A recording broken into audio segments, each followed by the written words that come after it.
riding in my RV, wherever I want to be, 'cause I'm free in my RV, yeah.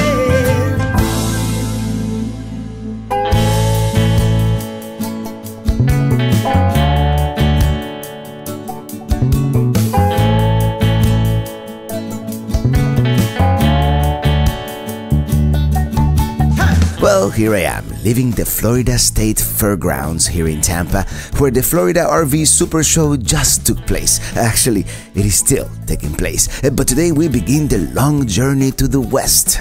It is actually my intention to see both of the major RV shows that happen in January in the same week. Crazy, huh? So I'm going to drive all the way to Quartzsite, Arizona over the course of the next few days here, and let's see what we can explore along the way.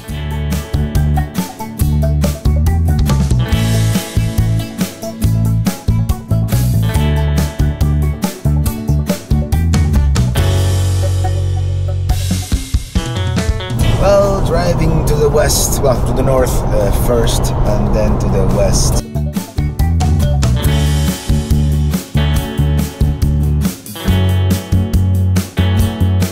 We're passing by Paynes, Prairie, Gainesville, here along boring I-75, and I'm getting sleepy. How about some coffee? Well, you know, I usually consume Cuban coffee, which is a variation of an espresso, but today I'm making me an Americano. Let's make it strong. A little more. There. Yes, I really need to be awake. I have a long way ahead of me. I-75 here in Florida, and soon I-10 look more or less all the same. Not the most scenic of roads.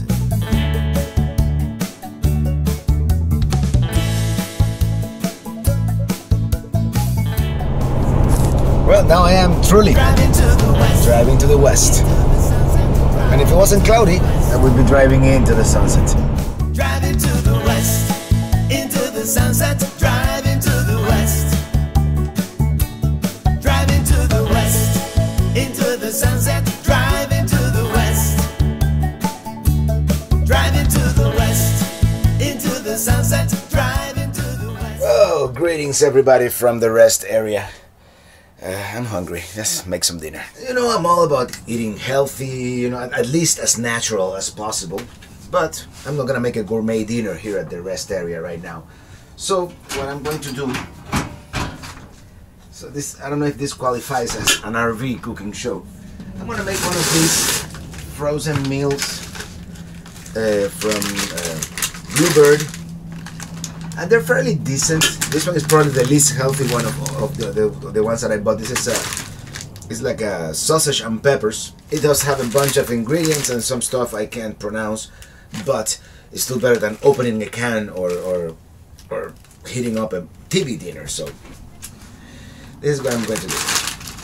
One thing to remember when cooking in the RV, you know, disable your fire alarm because it usually beeps when you least expect it. Check it out. Well, bon appetit. Well, I am one of those strange people who actually like to drive at night. So off we go. I hope I'm not forgetting anything. Did I close the door? Yes, I did. We continue towards Tallahassee, Florida. Slight left onto the ramp to I-10 West, then merge onto I-10 West.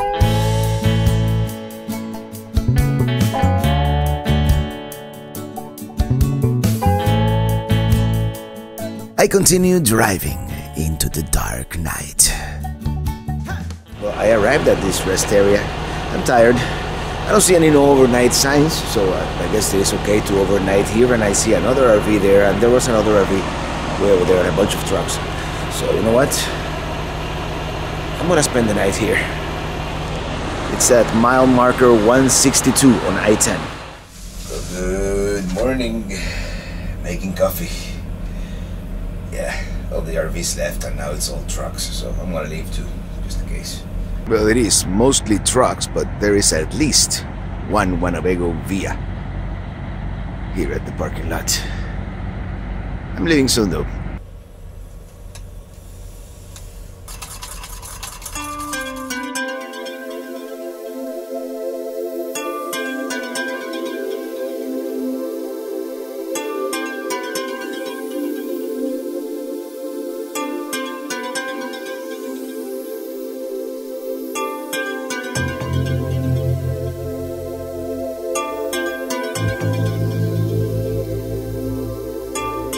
Well, there's the bridge over the Apalachicola River, and on the other side, it is 1 hour earlier.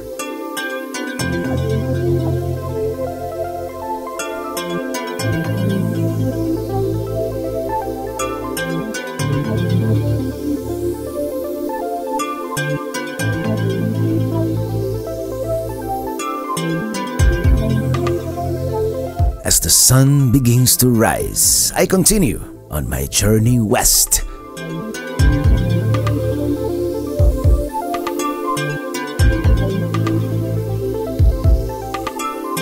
Crossing the Apalachicola River into the Central Time Zone. It is always more comfortable to drive with the sun behind you, isn't it?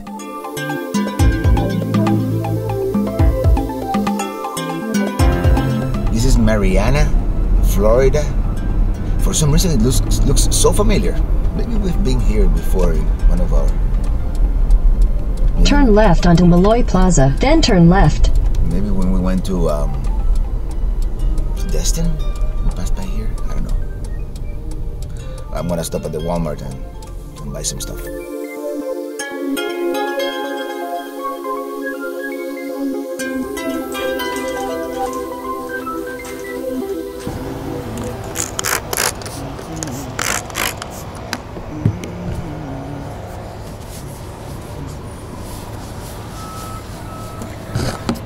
Clean that solar panel.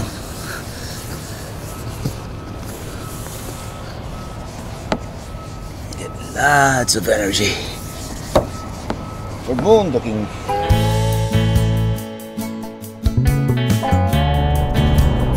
Well, this I-10 going west, that's like a rest area every 30 to 40 miles, so that's very nice. I'm starting to like this road. Oh, by the way, I'm going to cheat. I want to put that Alabama map, you know, that Alabama sticker on my map back in Minitini. We're going to do something in Alabama today. Driving to the west, into the sunset, driving to the west. Driving to the west, into the sunset, driving to the west. Stretch your legs trail, that's a pretty good idea. Anyways, there we are, less than an hour away from Alabama. Driving to the west. Mental note, gotta clean that window. Yes, we are still in Florida, but not for long. We are crossing the Pensacola Bay, and the Alabama state line is very, very close. Into the sunset, driving to the west. Driving to the west, into the sunset. Do I see a Goodbye Florida sign in the distance? Well, no more Florida for a while. Welcome to Alabama. Thank you. We are now in Sweet Home, Alabama. Let's stop at the Welcome Center. Welcome Center.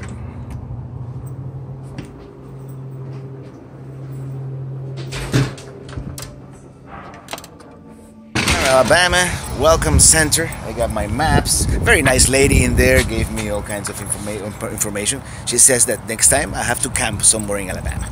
So perhaps I will. Let me see if it is safe to take a picture with the Alabama sign. I don't think. It looks like it is kind of far, but actually I'm just gonna take a selfie with this sign. It's smaller than that one over there, but it's safer.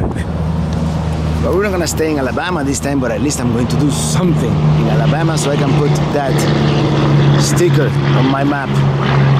There's another rig coming this way.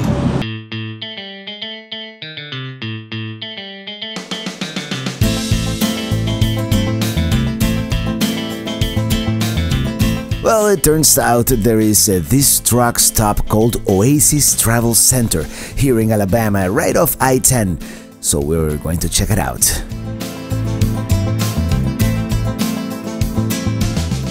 Well, there I am.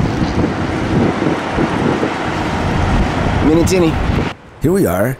Outside, they have this railroad car and all this railroad motif. And the diner. It's called the Derailed Diner. Pretty cool. You enter through what looks like a VW bus. Yeah, make love, not war. And in here, inside, it is pretty cool. It looks like a pirate ship, you know, where you pay. And it is a nice twist, you know, instead of just making it like an old plain rest stop, you know. They try to be creative.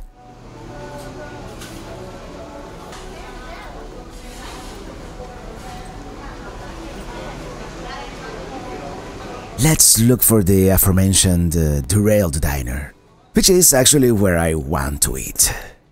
Yeah, this place is huge. Well, here we are. The Derailed Diner. The kitchen is behind this school bus. They have a saddle there. I have the roast turkey special. Not great, but it was okay. Cool. I like all the eclectic decorations in here, you know, everywhere. Well, now I've had lunch in Alabama at a somewhat quirky place, so I think that qualifies me to have a sticker in my map, don't you think?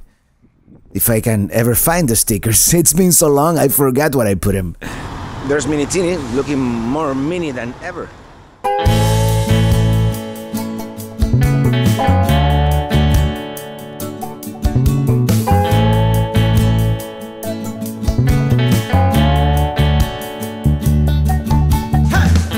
Let's continue towards Mobile.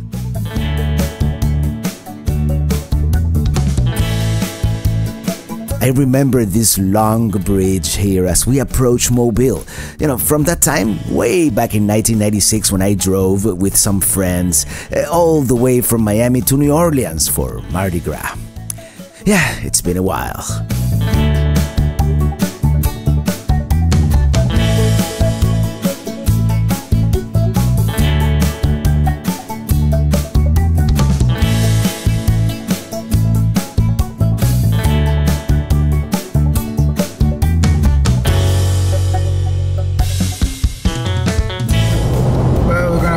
Into Mississippi very soon, so keep your eyes peeled. Well, here we are at the Mississippi Welcome Center. I think they have coffee.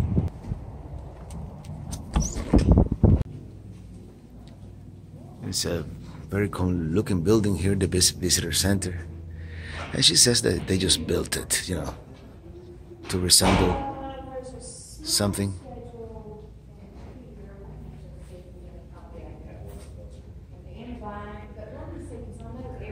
And they have a cardboard cutout of Elvis here. He talks to you. Well, Tupelo, Mississippi was the birthplace of Elvis.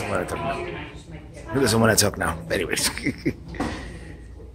I guess it is made out to look like an antebellum plantation.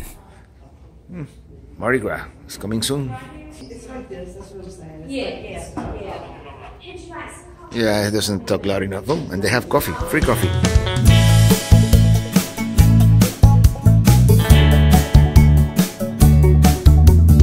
Well, I would love to check out Biloxi and all the beaches, but I guess that will have to be on the way back, because we are in Louisiana! Yeah! I know, it is kind of risky, but I have to take a picture with a big sign, you know, to add it to the intro.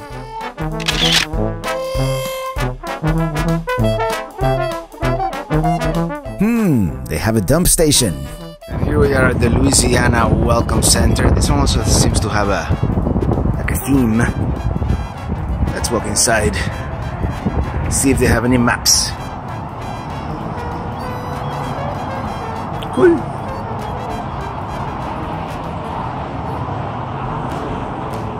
Good coffee here at the Louisiana Welcome Center, or Tourist Information Center like they call it.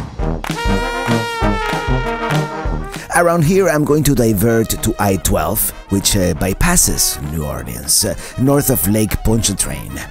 It is, for the most part, an uneventful drive, which in this case is a nice way to say boring.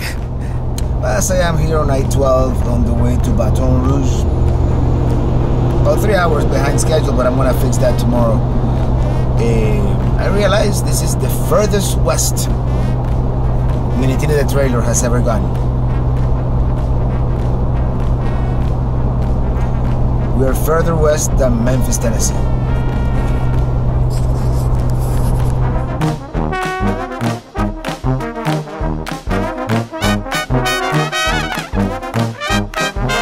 Driving clear across the great state of Louisiana. Here we are, Baton Rouge, Louisiana's capital city. Let's try to find parking, stretch our legs, explore a little bit. Meanwhile, enjoy my friend Chuchi performing my New Orleans theme.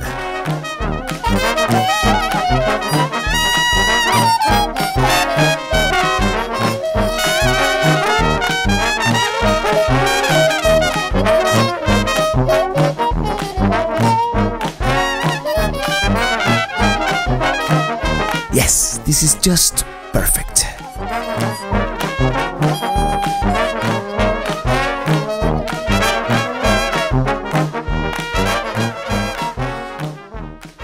Not a bad parking spot, if I may say so myself.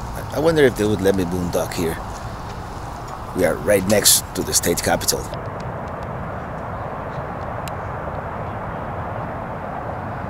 Well, here we are, Baton Rouge, and this is the Louisiana state capital. I was really hoping to arrive here earlier, maybe take the tour, but it probably won't be possible. I mean, the downtown is pretty deserted on this Sunday afternoon. Just gonna walk to the building.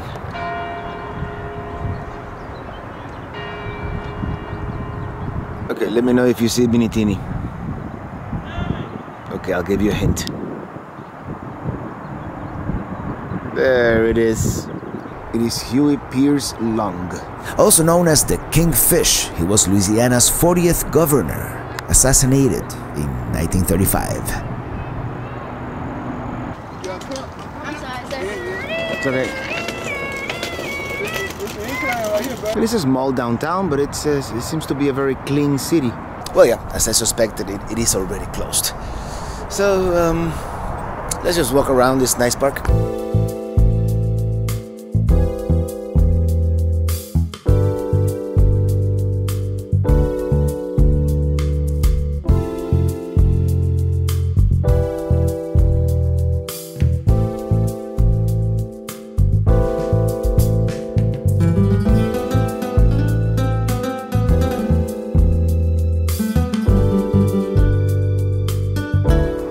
These are other government buildings. They look like government buildings. The downtown area is pretty deserted, or at least around here, on a Sunday. But it doesn't feel scary, like other downtowns late in the day. It is extremely clean and no homelessness. Just a few locals taking pictures or exercising. Here we have the St. Joseph Cathedral, a Roman Catholic church. I'm sure there's a lot more to see here in Baton Rouge. But guys, I'm tired. The sun is setting, and I'm just gonna find a Walmart or somewhere to spend the night, and tomorrow, Texas. For the first time in Texas. Y'all? Well, as night falls here in Baton Rouge, it's time to hit the road again. I do wonder if they would let me overnight here. I mean, I don't see any signs saying yes or no for that matter. Well, I'll leave just in case. Before I go, I am going to drive around to this other area by the Mississippi River. I really should have walked all the way, but it is getting dark.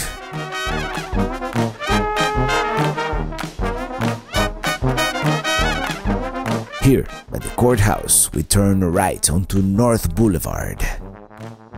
There's the old state capitol, which actually looks like a castle, and nowadays it is a museum. This national historical landmark was the state capitol since the mid-1800s until the new building was finished around 1932, and it was even a prison during the Civil War. And the architecture is pretty unique, as you can see, often called the Grey Old Castle. So, next time I come to Baton Rouge, with more time of course, I am definitely visiting the museum. Right now, however, we are going to cross the mighty Mississippi River, continuing our relentless trek west.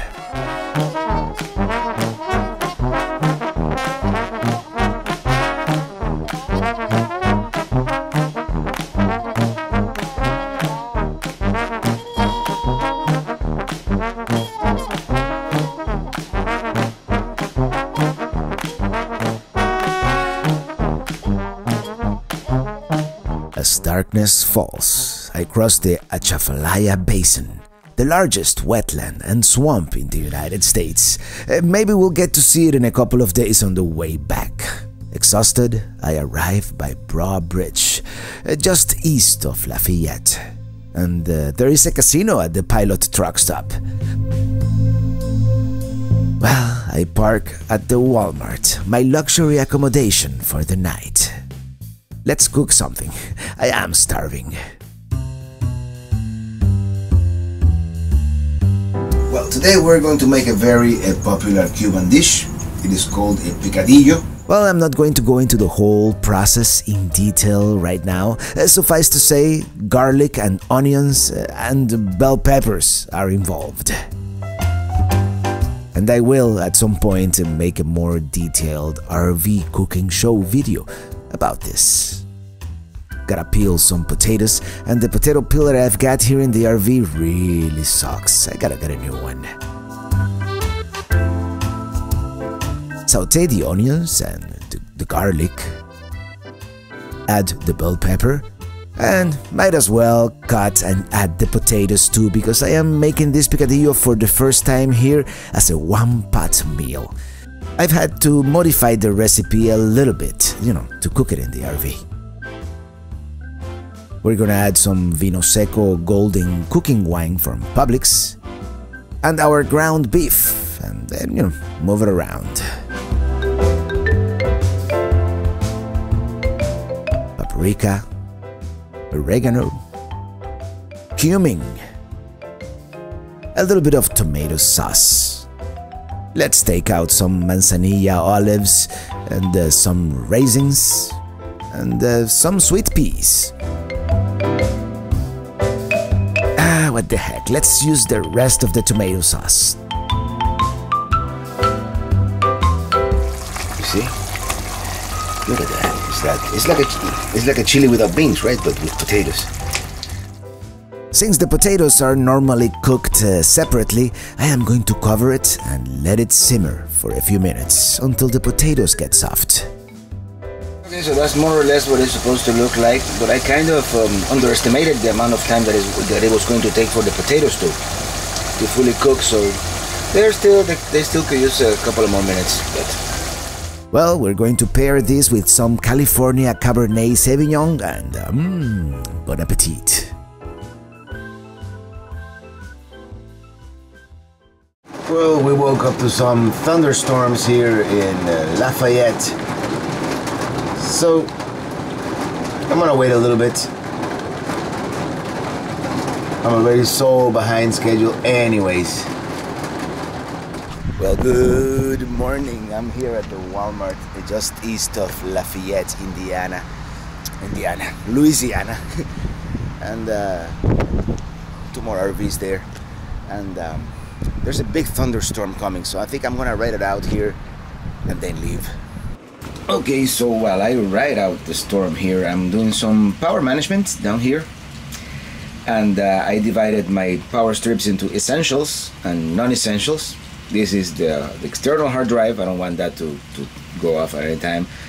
Then my audio interface and the computer, and here are all the chargers. Chargers are non-essential, so I could just turn this off if my battery is low, which it actually is.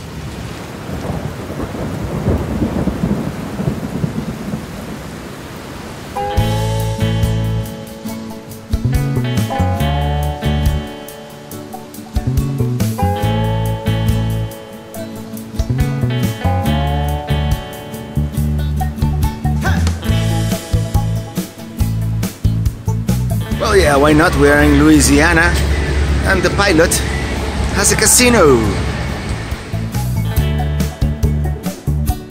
Driving to the west. Well, let's depart towards better weather.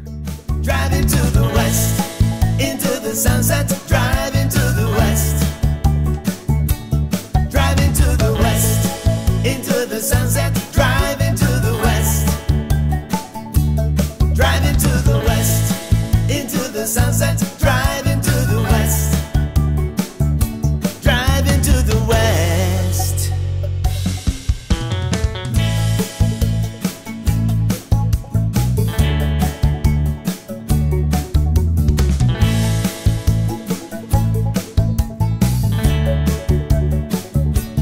Driving to the west, into the sunset. Driving to the west.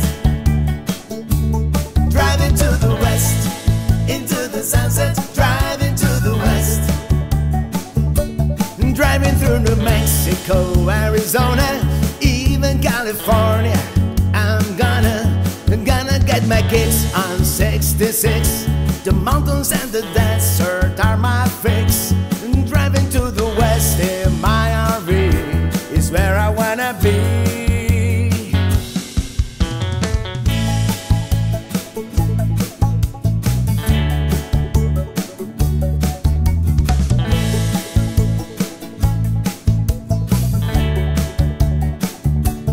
Driving to the west, into the sunset. Driving to the west. Driving to the west, into the sunset. Driving to the west. Well, made it to Texas, y'all, for the first time.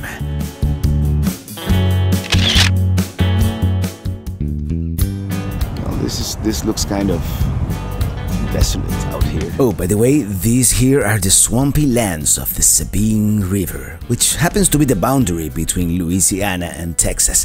And this boardwalk right here is outside the Texas Welcome Center. By the front, they have this big Lone Star and the 6 flags of Texas, representing, Spain, France, Mexico, the Republic of Texas, the Confederate States, and the United States of America. I thought it would be appropriate to have some bacon and eggs for breakfast. Where's the big star? Right there. Check it out. Okay, let's hit the road. But let me tell you right off the bat, we are not going to stop to see a whole lot along the way here in Texas. At least not here at the beginning, because the goal is to reach Quartzsite, Arizona before the end of the week. You see, I'm setting your expectations kind of low here, so we are not going to stop at Houston or San Antonio, for example, although I would love to. That would be another time. We'll just see them from the road. As a matter of fact, here we are, approaching Houston. And let me tell you, this city is huge. There is the Budweiser plant, and luckily, traffic is not too crazy here in the early afternoon as we approach downtown.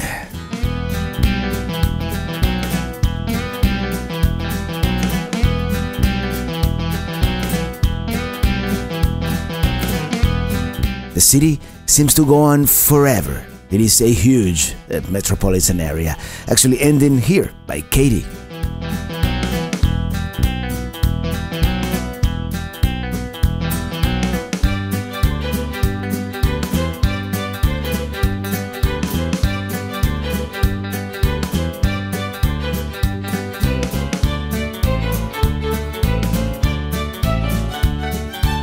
At some point, the alarm goes off in my tire pressure monitoring system, particularly on the one tire that wears out unevenly faster than the rest. So I stopped, promptly, but it turned out to be a false alarm. The tire was fine.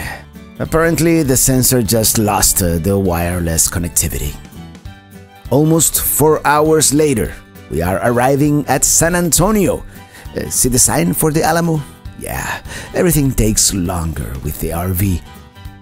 Here we are, cruising along during rush hour traffic. So close to the city, but don't despair. I will visit San Antonio on the way back to Florida. As the sun begins to set, exhausted, I continue pushing through. And check out all the birds. Well, the idea is to find a rest area or a truck stop where I can spend the night. But first, I want to get out of the city. It would have been really nice to make this part of the drive actually during the day because it seems to be pretty picturesque. We are entering Texas Hill Country, also considered the beginning of the American Southwest, where we are going actually. Hill Country will have to wait until the next trip this way.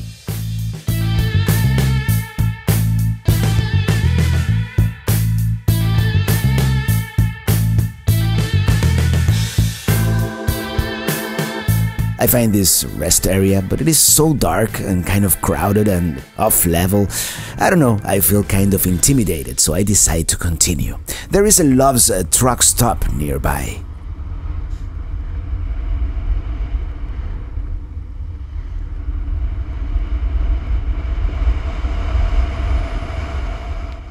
Here we are, arriving by the Love's truck stop. Doesn't look very promising. I mean, there are trucks parked outside. Yeah, this place is completely full.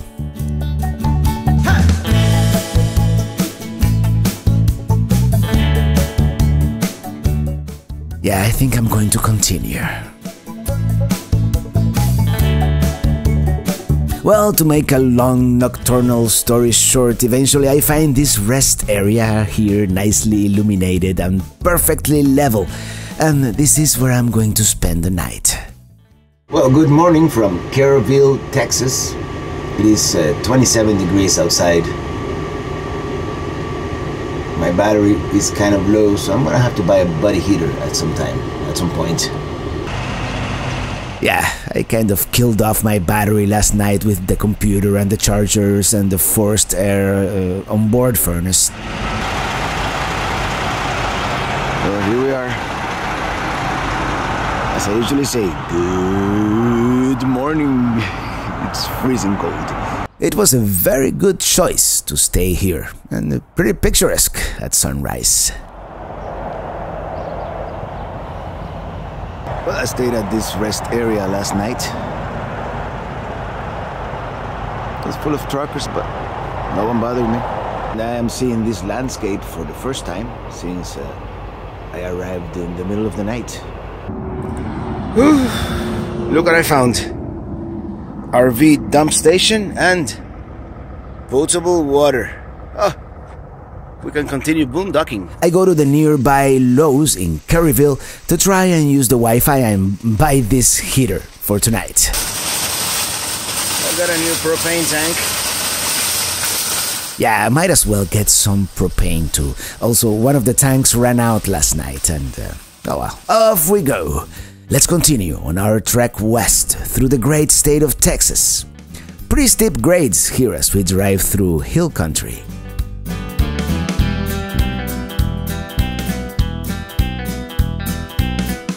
Let's take in the view here real quick. In Texas, besides the full-service rest areas with bathrooms and Wi-Fi and all that, there are also a bunch of these smaller picnic areas and parking areas where you can take breaks as well. They are not very large, but there are plenty of them. On I-10 in Texas, the speed limit is 80 miles per hour. Well, I can only do 65, so that's that.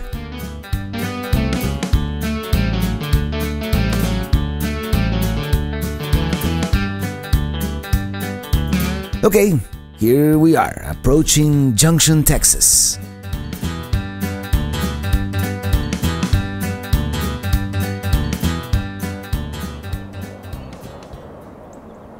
Well, this is the park here at Junction, Texas.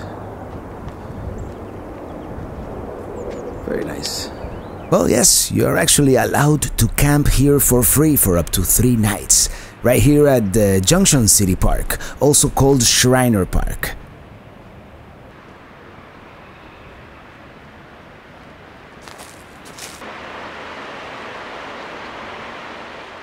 Here's the dam on the Llano River that forms Lake Junction. It is pretty picturesque out here. I was going to fly the drone, but we are actually in a no-fly zone because there is an airport nearby. It is so peaceful out here. It would be nice to linger, stay for at least a day.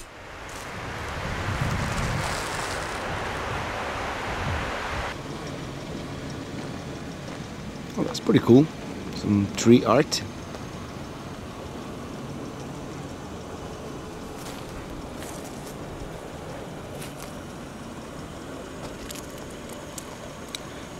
Let's continue. I was thinking of having lunch here, but couldn't find any restaurants within walking distance of the park, so let's continue. All of a sudden, isn't it starting to look more and more desertic?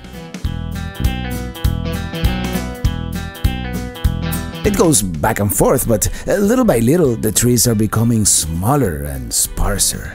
Well, took a shower, feeling refreshed. Yeah, I'm taking a break every hour or so.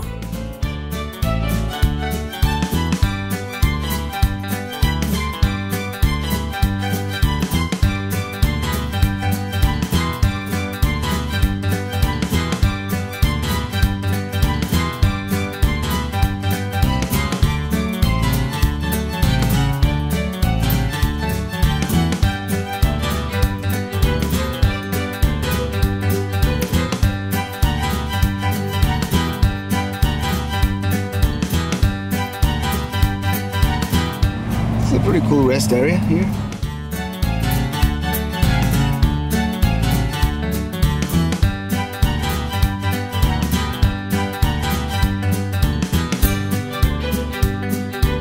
Now it is really starting to look like the West.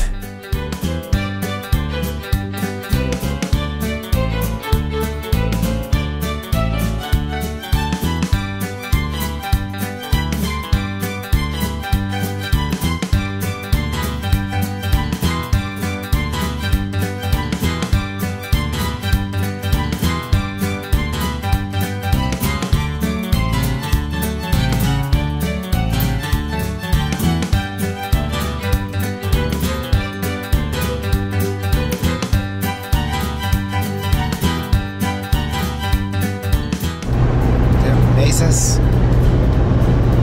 Kind of mute. It's just an old bump.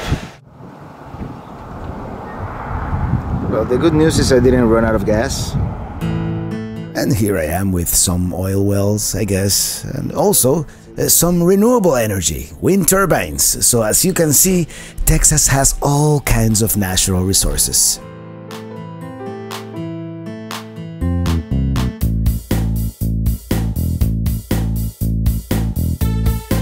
Wind turbines everywhere, and also oil wells, and the desolate beauty of the desert.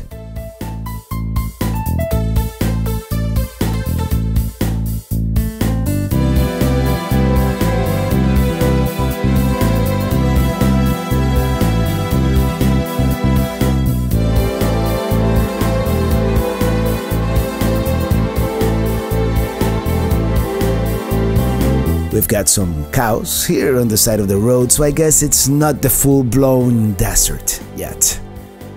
By the way, we detoured from I-10 a while back, and now we are by this town called Alpine, probably because of all the mountains around it. It is my intention to spend the night at the Marfa Lights viewing area, not far from here. It is so beautiful around here.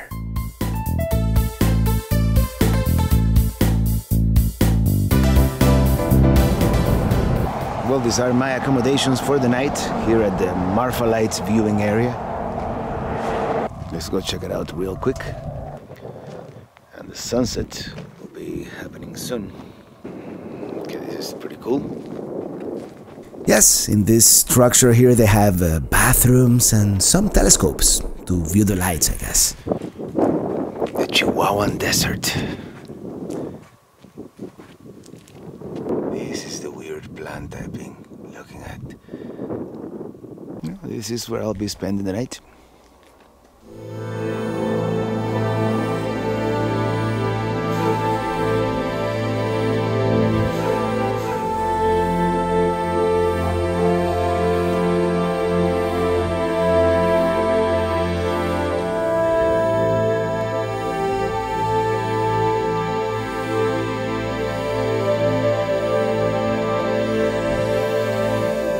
Well, this is where I'm going to sit until I freeze, that is, to watch the supposed Marfa lights that happen here at night. And the sunset is just a few minutes away. The desert turns into such beautiful colors at sunset.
Well, there's quite a few of us now here to see the lights. Even if we don't see the mysterious lights tonight, the sunset alone was probably worth it. Well, it seems to work well. That way we won't be wasting battery tonight.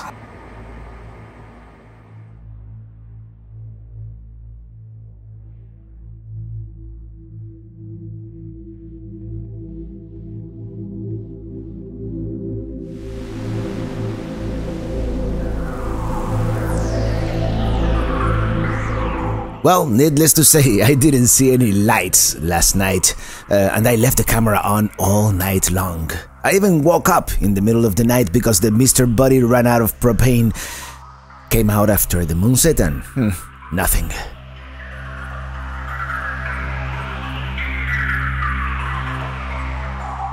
can't see anything, but there's a train going by. Jesus, another train! Yeah, there were trains running right next to us all night long. There goes another train.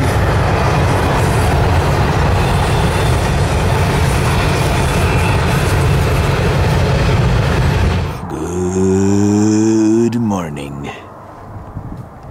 It's a brand new day here in Western Texas.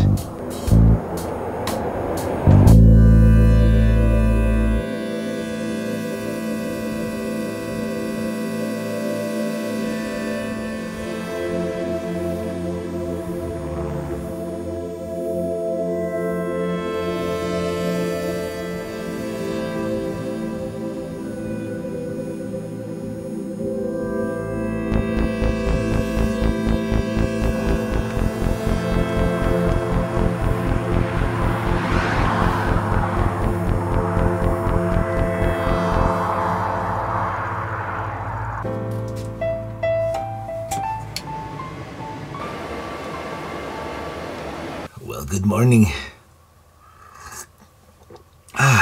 Well, it is incredibly cold out there, by the way. At least for me, it's 20 degrees Fahrenheit.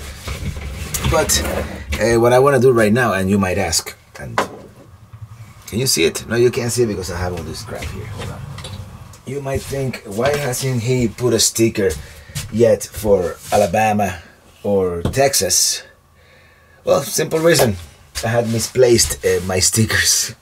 So today we're gonna put Alabama and Texas, but tomorrow, very likely, we're also gonna put New Mexico, and then we're gonna have the whole south of the United States covered. Okay, here's our little Alabama sticker.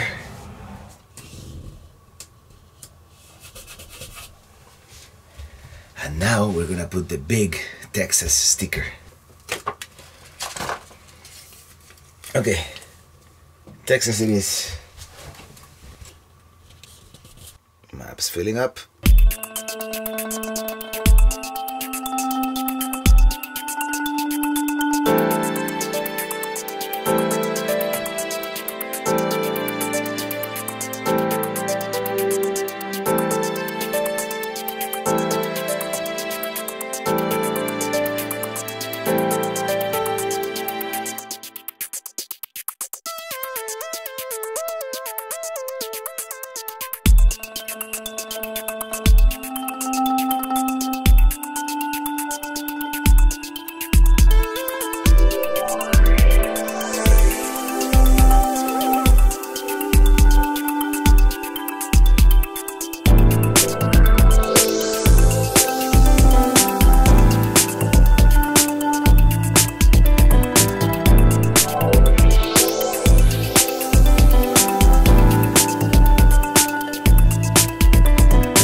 Well, we continue on our journey west through the Chihuahuan Desert, now approaching the town of Marfa.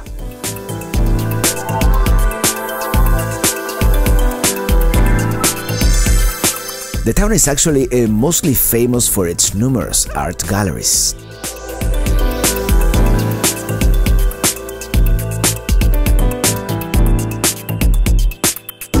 We continue and take a look at the tethered blimp. We are really close to Mexico here, so I wonder if the blimp is part of a border patrol operation. That's the station the blimp is tethered to.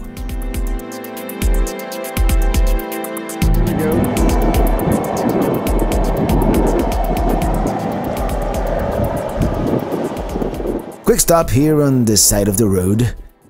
It is so windy out here. There's a blimp there, and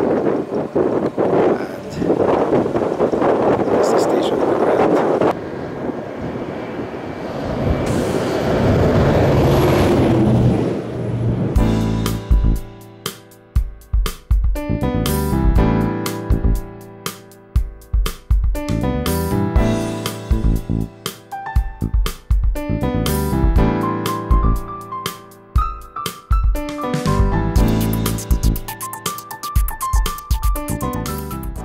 Here it is, the Prada, here in the middle of the desert. Although it is not, actually it is not as desolate as you would think. We're just 1 mile outside the town of Valentine.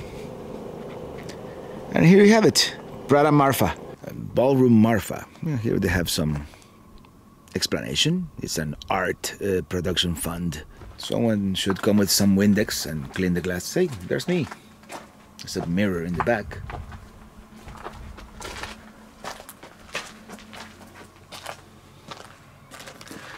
Well, there you have it, Prada, in the middle of nada, and say hello to the camera.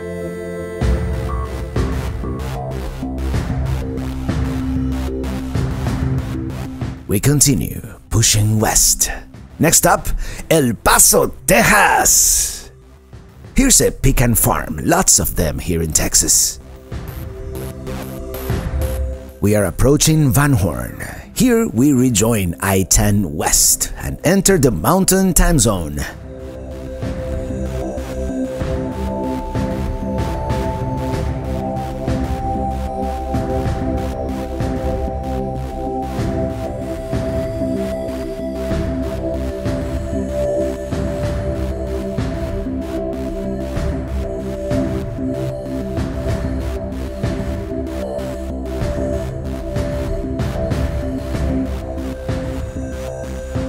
Oh, check out that train down there.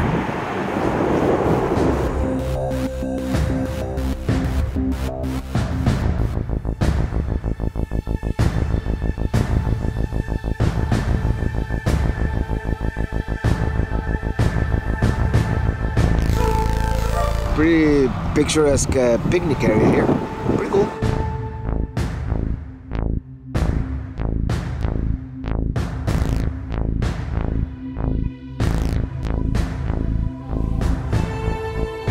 Well, that valley down there, that's Mexico.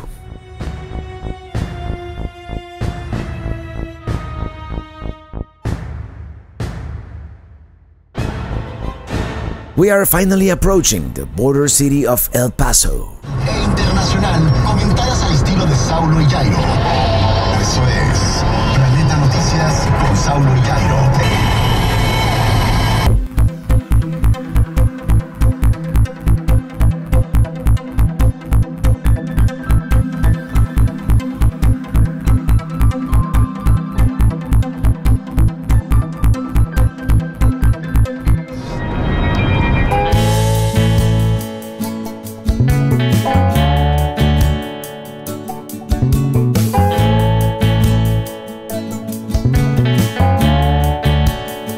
What I find fascinating about these border towns is that what you see right there, those houses, that's a different country.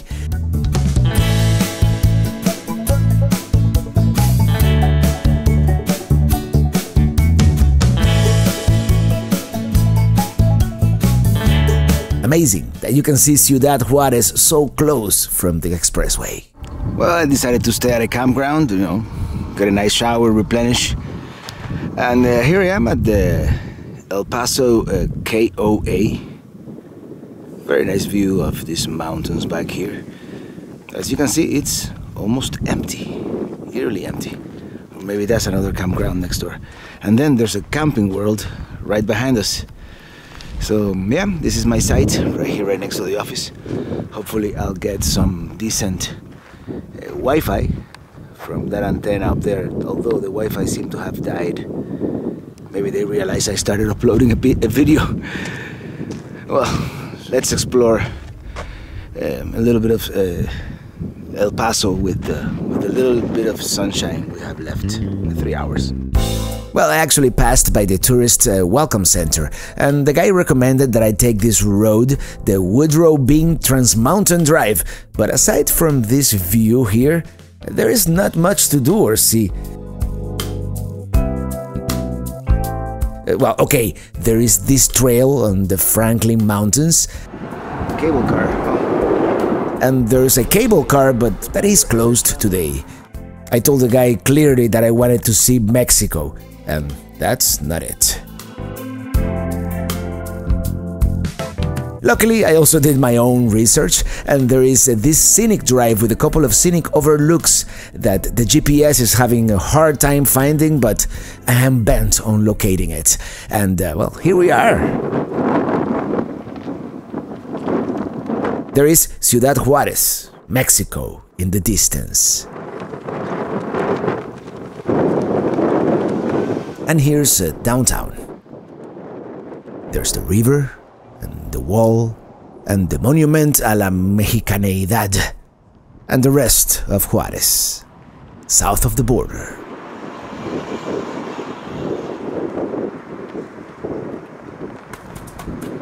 Seems to be a popular place with young couples who come to enjoy the scenery.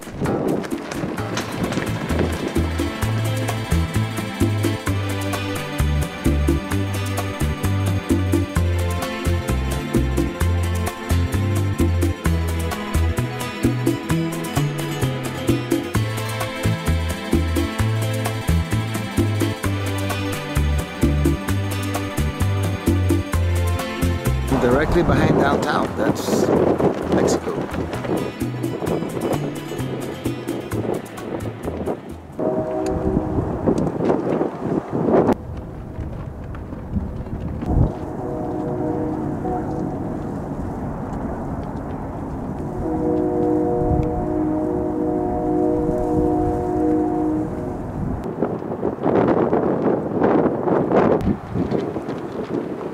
Lovelocks.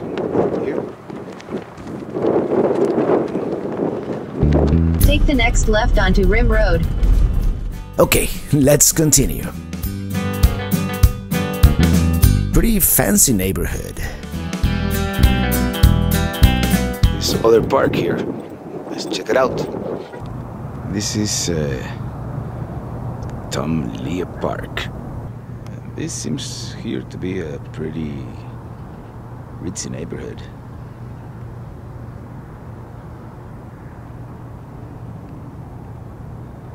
I've got this obelisk. The southern tip of the Franklin Range of the Rocky Mountains. Pretty cool. Okay, here we've got a better view of downtown El Paso. And of course, behind downtown, that is Mexico. Right there on the hill.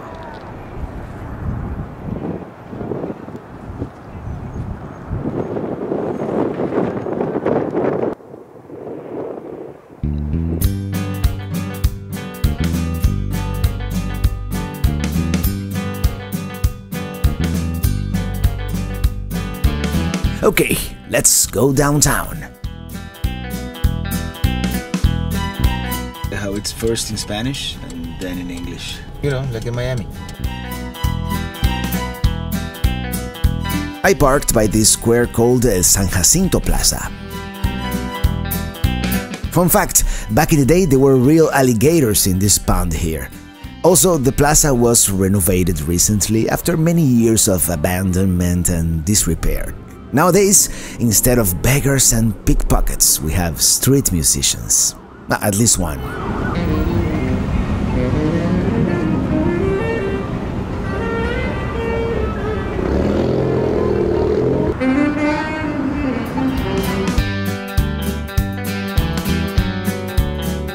Well, let's explore downtown a little bit.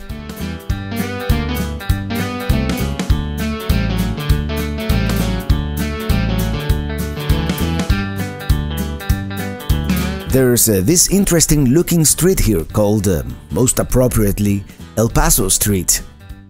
The Mexican influence is very, very palpable all over this area.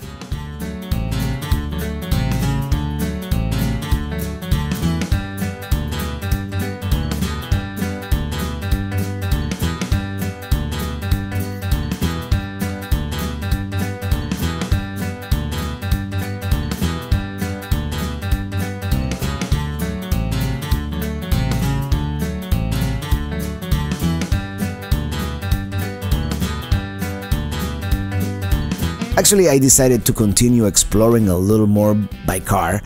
Many of the shops were closing down and downtown was getting a little more solitary, so... Union Plaza? But before calling it a night, I want to see a historic house, the Pancho Villa Stash House. And also this area right by the border called Chihuahuita.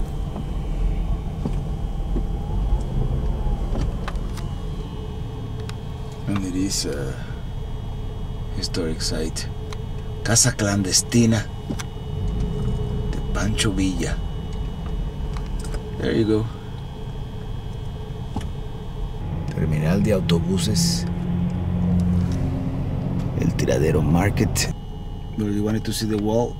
That's the wall. Yep, on the other side there's a railroad track and then the Rio Grande.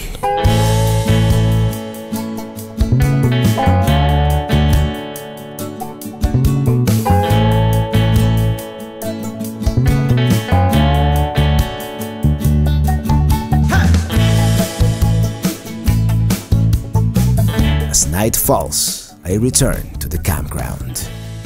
Goodbye, Texas. We'll be back.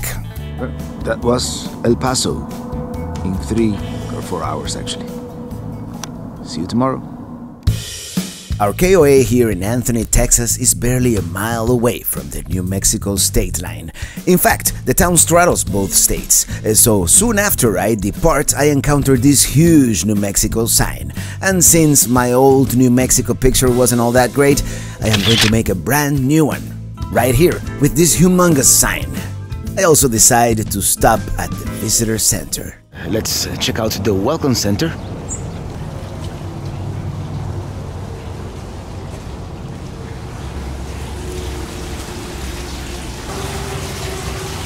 Okay, I guess this one is not open anymore. I have to visit the one that Las Cruces. Oh well. I like the fact that they make these welcome centers kind of folkloric. All right, let's continue. New Mexico awaits.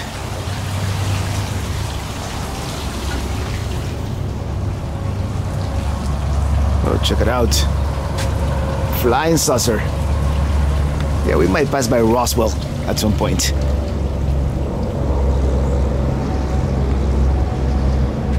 And there's Minitini in New Mexico.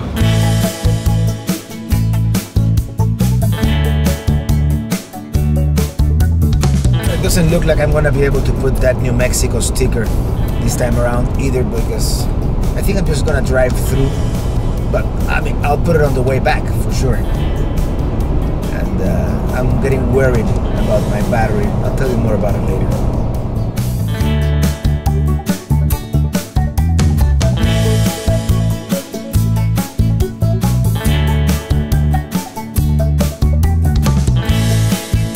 We are approaching Las Cruces, New Mexico, and I'm going to stop here at the Walmart for a few minutes, get my bearings and come up with a brand new travel plan. Here's what I'm going to do. Let's pass by historic Mesilla here nearby, and we'll save the rest of Las Cruces for another time. The GPS keeps pronouncing it Mesilla, but I wonder if the correct way would be as you would in Spanish, Mesilla, as in small mesa, since this was part of Mexico until 1853. Apparently, during the Wild West era, this used to be a pretty happening place, which attracted the likes of Billy the Kid and even Mexican revolutionary Pancho Villa. Here to the left, we have the historic Plaza de Mesilla. The gazebo at the center had to be rebuilt in 2014 due to structural problems. Here, by the end, we have the Basilica San Albino, a Catholic church, the current building dating back to 1906, although the original first church was built in 1852.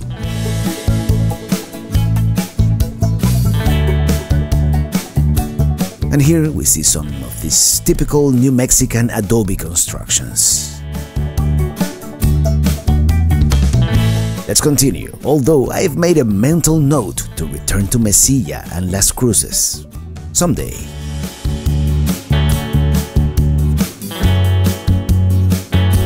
Well, we've been going up a pretty long, steep grade here, almost at the top, and pretty nice view looking back. Every time you travel near the Mexican border, you will encounter one of these border patrol checkpoints shortly after. Isn't it starting to look like the desert in Breaking Bad?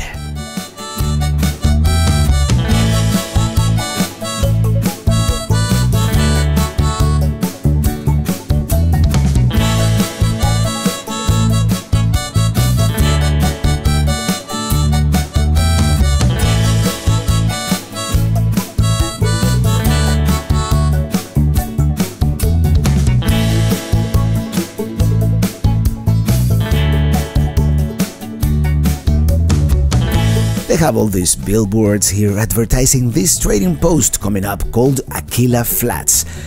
It has tourist trap written all over it, but it has good reviews on Google, so I might visit next time I'm in southern New Mexico. Driving to the west, driving through New Mexico, Arizona, even California. I'm gonna get my kicks on 66. The mountains and the desert are my fix. I think we're gonna skip the thing. I've got something much better in mind.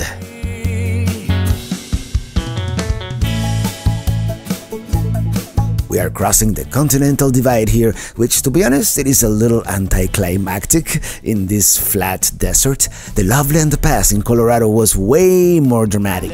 11,990 feet above sea level. It's kind of cold, and as you can see, this is the west, into the sunset, driving to the west. So many trains. Getting into Utah, Colorado, high above sea level is my motto.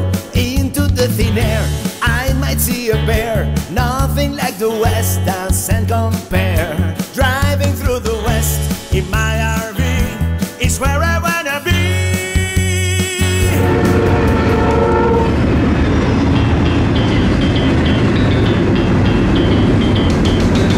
As we continue towards Arizona, it becomes increasingly picturesque.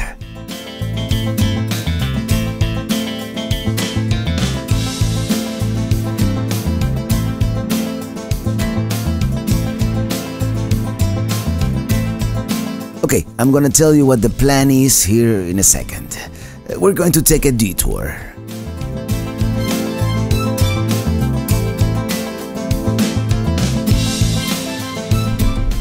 Oh, it's getting too hot in here.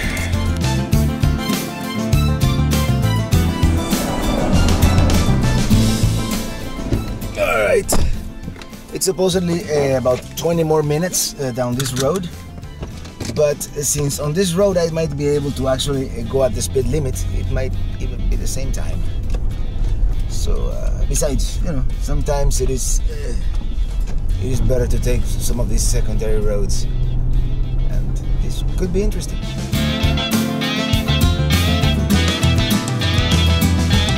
The only problems with this road is that sometimes, as we see, it is not as well maintained as the interstate. But we'll see, maybe it's just this little part here.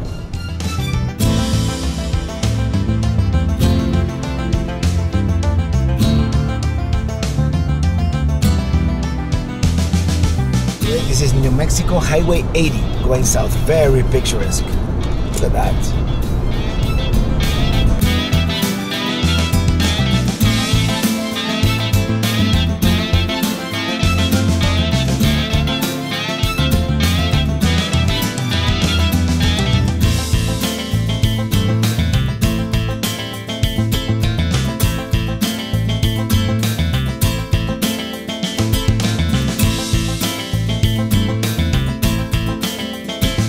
This small town here is called Rodeo, New Mexico. And here we are. We have made it to Arizona. Okay, let me tell you what the plan is. As you saw, we left El Paso, Anthony actually, passed by Las Cruces and continue west on I-10. Then we took a detour on this very picturesque State Route 80 and crossed into Arizona. Now we're going to continue, hugging the Mexican border and then back north through Bisbee. We're going to stop at Tombstone, and then by Benson we rejoin I-10 towards Tucson. That's the plan anyways. After a short recess here by the Arizona state line, I continue due southwest on this beautiful road.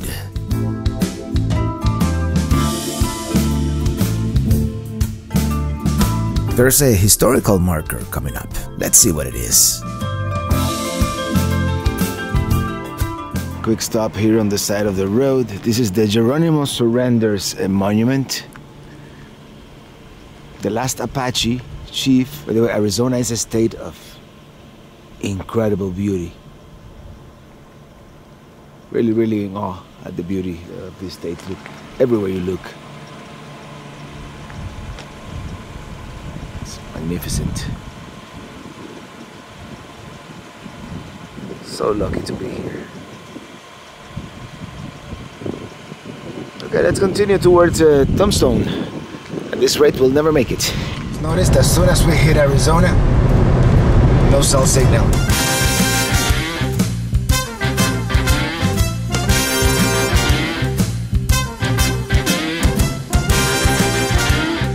We are almost by the border town of Douglas, Agua Prieta on the other side.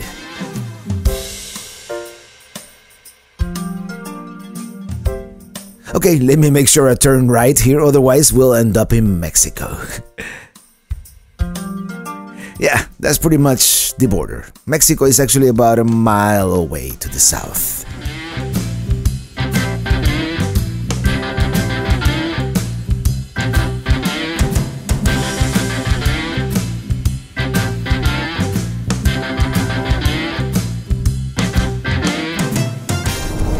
Bisbee, Arizona. Coming up.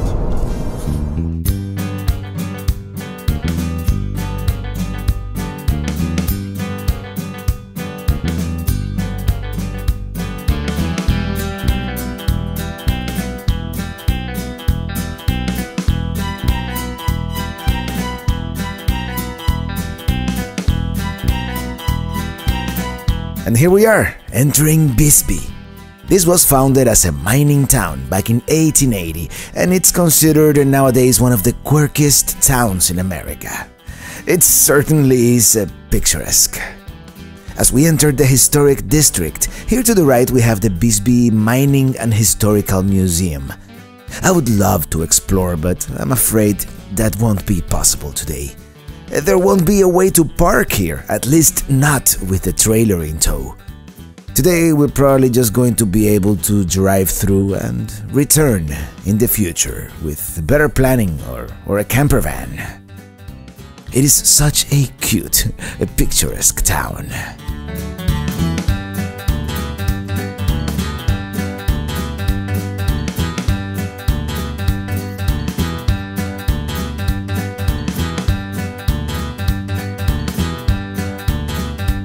Well, I took a wrong turn and had to turn around, but might as well take advantage and stop here for this view. Here's another quick view of the town from up here, and we continue towards Tombstone. Hopefully I'll find parking.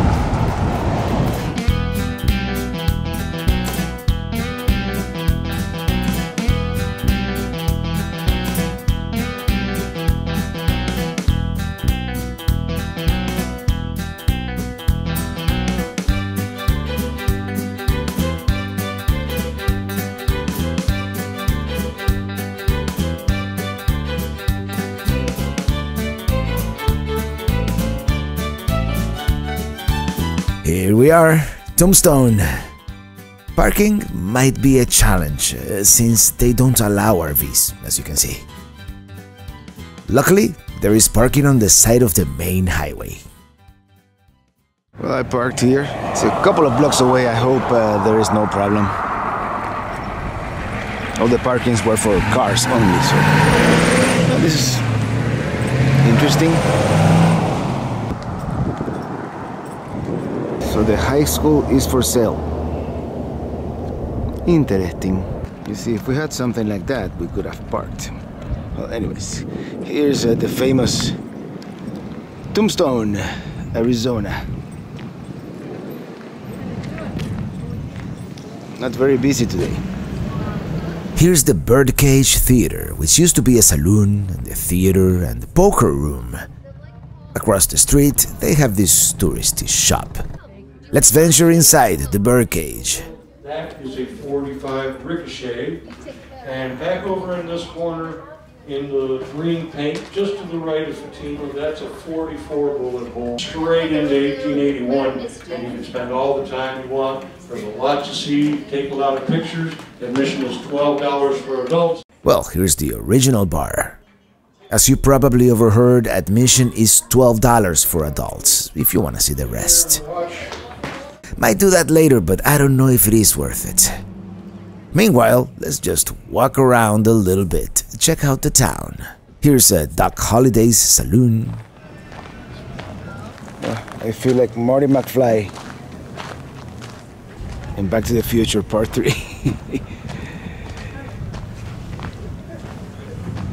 Very touristy. It is a very picturesque town, with mountains all around.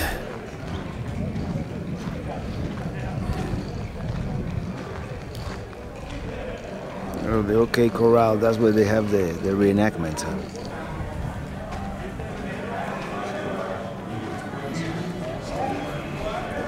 Here's a Big Nose Skates Saloon, and they've got food, so let's go in. I'm kinda hungry. Cool, they even have live music. I have, of course, an IPA, as I usually do.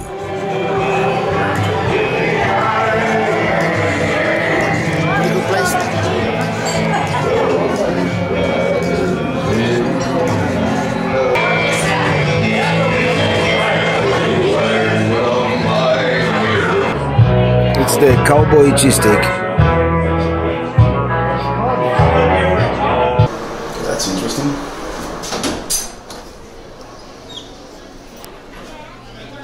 This is the area where you can dress up and take a picture with the old piano.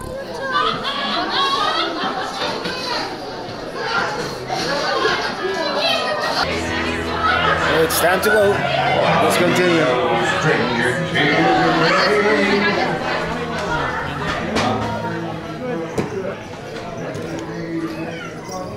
Now that I've quenched my thirst and hunger, we can continue. There's the OK Corral, where they do the gunfight reenactment. And that's where I parked. Way out there. Oh, that's where the gunfight takes place, but you have to pay for that one, so... It's free in the weekend on the street, so...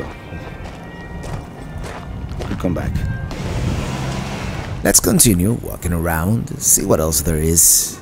There's another saloon theater here. Saloon theater. Here's the courthouse from 1882. I overheard someone say that the courthouse museum was outstanding. And it's only $7, so let's check it out.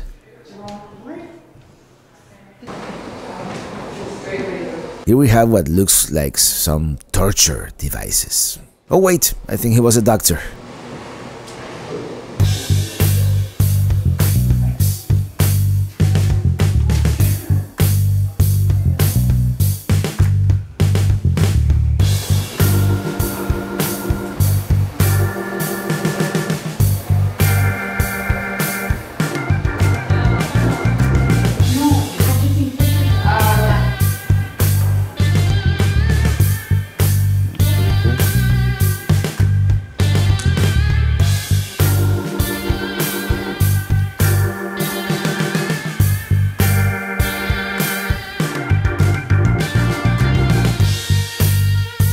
Yep, lots of old pictures and all these old artifacts at this place.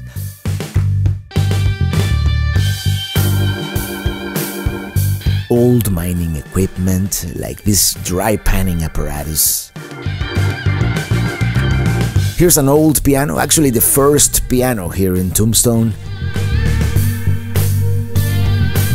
And the talking machine.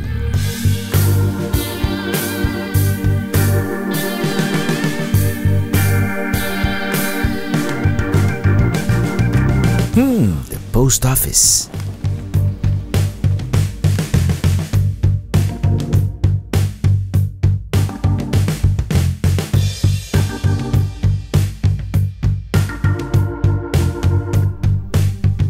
Well, let's go upstairs into the attorney's office.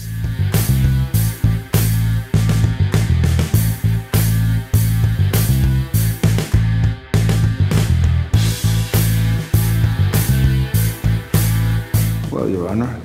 As you may have guessed, this is the courtroom.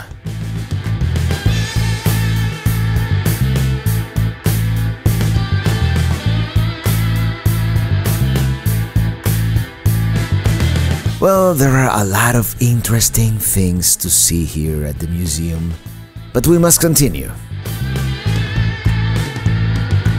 Let's go back to the main drag. How you doing today? Hi, how are you? So far, so good, man.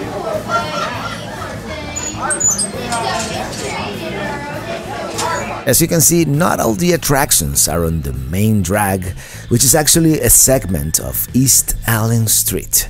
I'll be honest, I did expect it to be livelier here, but it is a Thursday afternoon, so... Most of the town is stores. Oh, they have a winery. The Silver Strike Winery, yeah. It is too bad I have to continue driving all the way to Tucson. By the way, I anticipated this and went to the local RV park, but it was fully booked, so I gotta go. Also, the dirt road is kind of fake, you know, for show. There's actually pavement underneath. If you don't believe me, look on Google Street View. Street musician.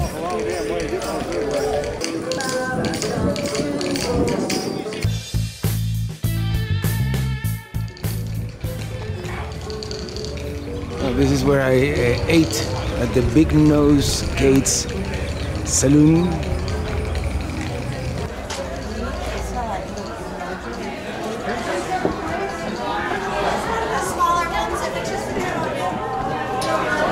Yeah, it is much emptier now. Anyways, that wine place was really tempting. Only area tour by Stagecoach.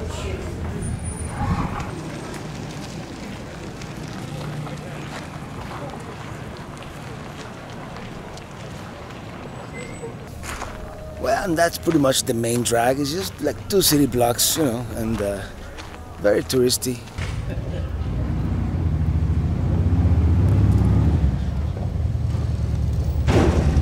Let's check out the Birdcage Theater one last time here. And I do believe at night they have like ghost tours here. There you go. Gotta give the governor his, you know how that goes. Cool. Let's go. Okay, ready to go ahead? We'll do this next time, because right now I've gotta go. Actually, before we go, let's check out one of these stores. Let's see what they have.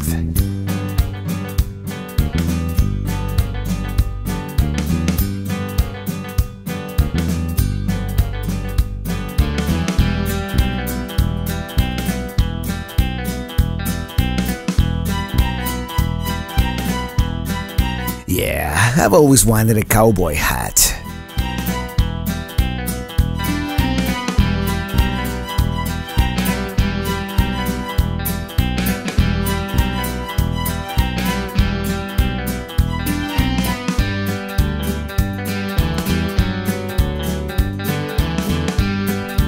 No, my head is too big.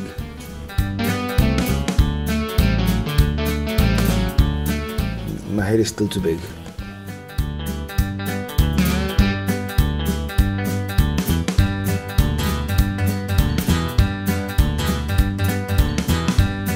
Well, Tombstone was fun, wasn't it? In hindsight, I'm thinking maybe I should have done the birdcage, you know, pay the $12 to see the whole thing. Because it was a pretty famous place here from 1881 to 1889, and apparently they have 120 bullet holes throughout the building to prove it. When it finally closed in 1892, the building wasn't reopened until 1934, and it was like a time capsule, so it would have been neat to see it. Maybe next time.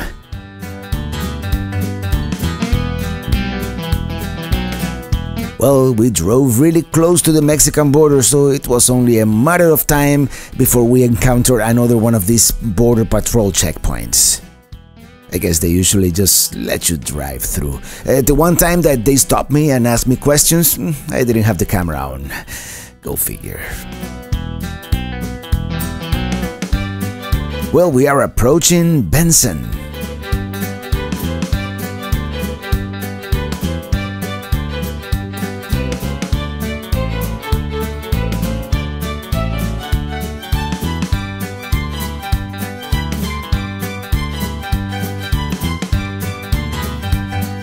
I'm kind of tired, so the plan is to stop at a Walmart just before Tucson.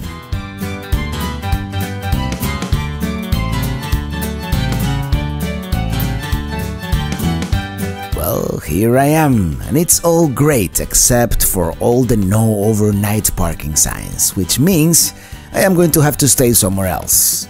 I saw an RV park about a mile back, which by the way is not listed in the All Stays app, so I call and they have one vacant site, so off I go. It is called Cactus Country, and here I am.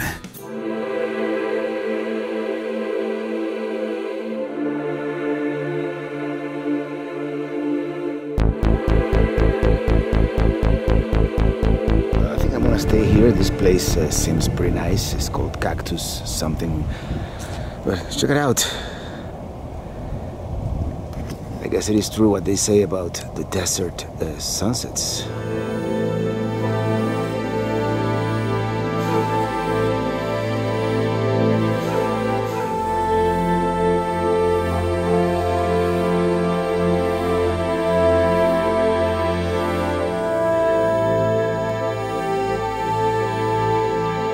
Well, it is very nice to have full hookups and Wi-Fi, since I'm going to be boondocking for the next few nights. Good morning. Well, this is where I stayed last night, here at the Cactus Country RV Park. It's pretty nice. I was actually really tired and kind of desperate last night, so it was a welcome surprise. And here they have a cactus garden. We've seen those before on the road. Yes, It is a very nice cactus garden. All this cacti. Of course, we are kind of in the middle of the desert.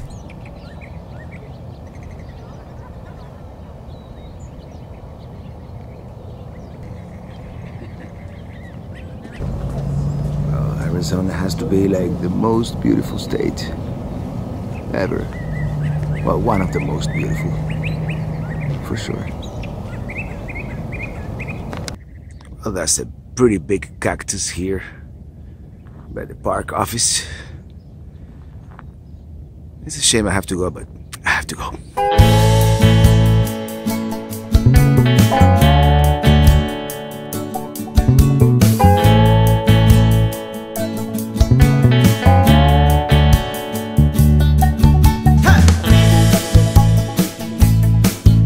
Well, I'm leaving here. Continue for half a mile. Thank you. This cactus campground, and yeah, I guess this is the exit. Okay, cool. And you might ask, what's the hurry, Robert? Why you have skipped so many places along the way? And yeah, I sure have. By the way, hear that sound? I think my power steering is it's on its last leg. I have a mission, and the mission is to make it to Quartzsite before they take down the tent, the big tent, and that would be today or tomorrow. So today's Friday, by the way. They take it down the tent on Sunday. But I wanted to make it to Quartzsite before the RV show finished. Now, after tomorrow, the real adventure begins, because In a quarter mile, turn left onto South Houghton Road. Because I can take it slower from there on. This beautiful area.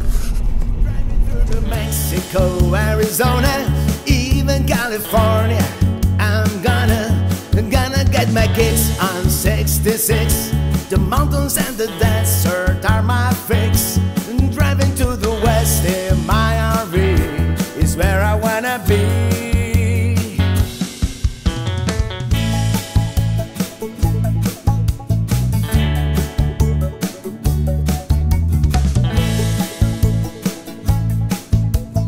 There's a Picacho Peak coming up ahead on the left.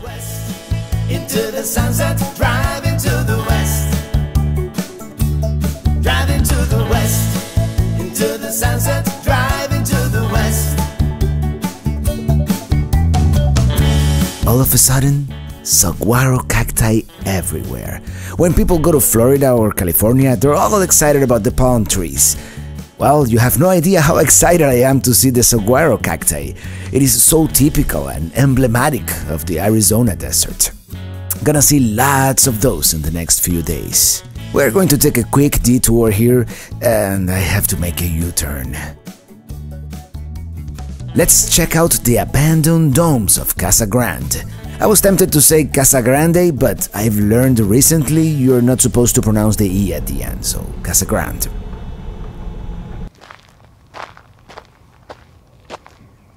Oh, these are pretty cool.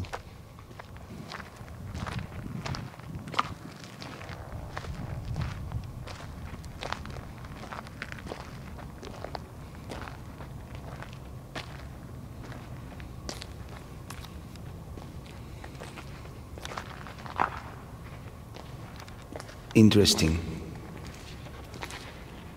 And I always heard that the acoustics in here, look at that, listen to that, this is amazing. Hey, 1, 2, yes. Wow.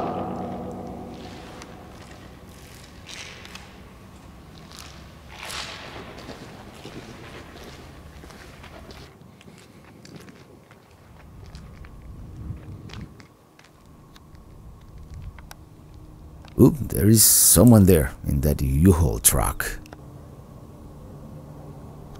Well, anyways, I don't think I'm supposed to be here, so I'm going to leave. But there you go, those are the famous abandoned domes.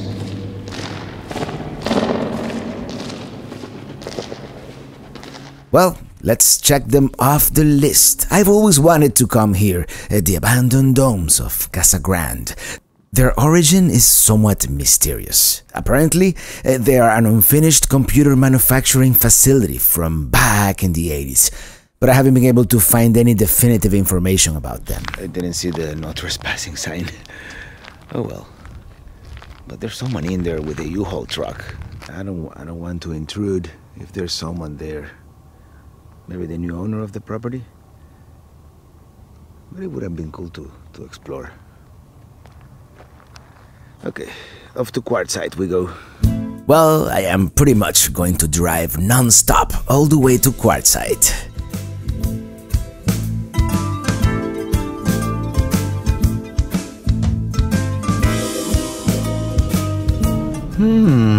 It's a Unity.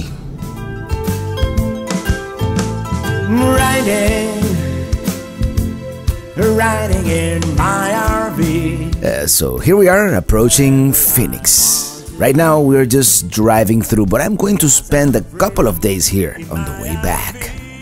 It is so cool to see the Los Angeles sign. Anyway, at least symbolically, it means that I've almost driven cross-country, since that is actually the next major city, LA. In my RV, yeah.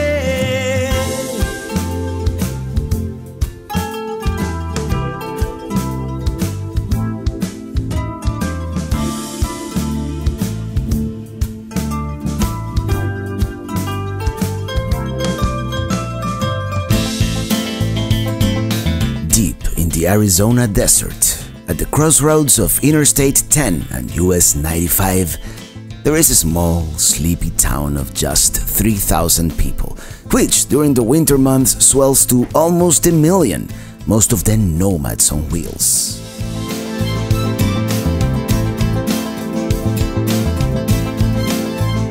Ladies and gentlemen, welcome to Quartzsite, Arizona.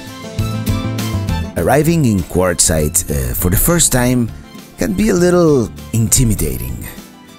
There are literally thousands of RVs everywhere at several RV parks and BLM land areas. But finding the entrance to register at the BLM, at least for me, has proven to be a bit of a challenge. Google Maps is not great at finding these places, so I suggest you know where you're going beforehand. So I wander around a little bit and eventually I find the entrance to the Skadden Wash. Here I have to register to get my 14-day permit to camp on BLM, which stands for Bureau of Land Management. In other words, public land. After scouting a little bit, I find this nice spot right here next to this huge saguaro cactus. Well, hello everybody and greetings. I'm here, finally made it to Quartzsite, Arizona, and I'm staying here at this BLM land, which means free camping for 14 days, called Skadden Wash.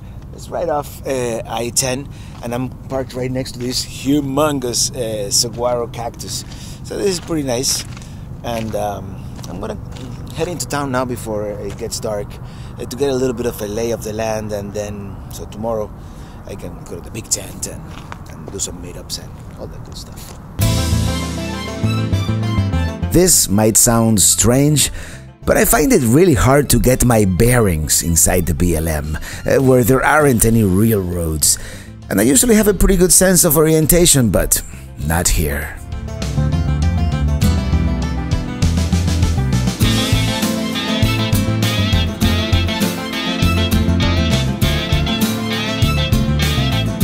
There is La Mesa RV, the very large RV dealer here, and the big tent.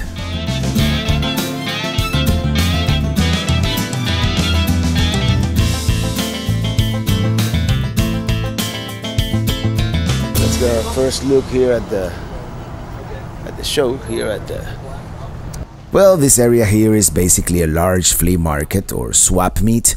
But it's late, they're already closing down for the day, so I'll be brief. Well, I almost got lost on my way back. And just like that, another day comes to an end. Who would have thunk I'm in Quartzsite? Well, the desert is so beautiful this time of the day. I am about to experience my first desert sunset here in Quartzsite.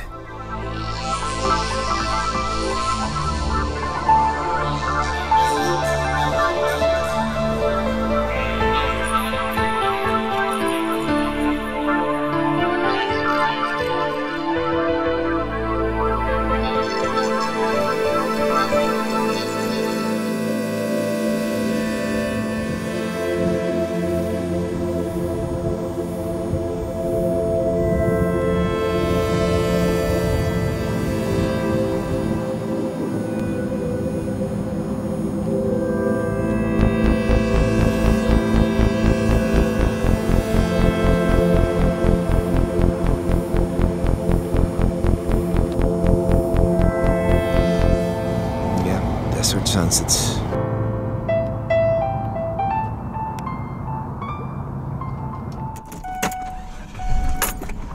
I decide to leave at night to hang out with some fellow YouTubers, but I get lost in the dark desert. Thankfully, I am able to find my way back. Epic fail.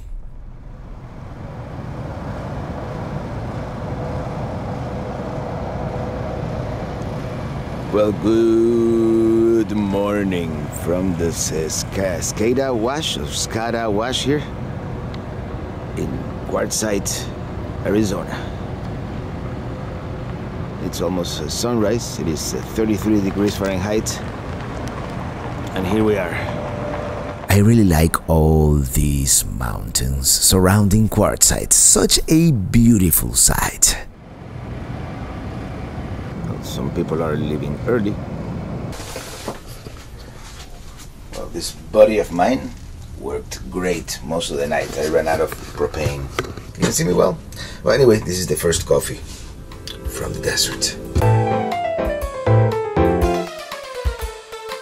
Well, first Quartzsite coffee. Check out the view outside. The sun is just rising.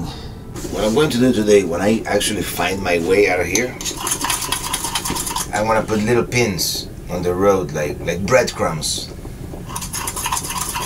So if I get to get out of here at night, well, we saw it when we got in here. It's just paths made by vehicles driving around. There's no roads, there's no GPS, there's nothing, you know. Well, it's gonna be an omelet with bacon bits or scrambled eggs. It depends how it comes out. Yum. Well, let me show you where I am. There's my saguaro cactus, and this area right here called the Scadan Wash, east of town. In fact, you can see Quartzsite in the distance. The Robert Tramp Rendezvous, or RTR, took place just a little further away from town in this same area.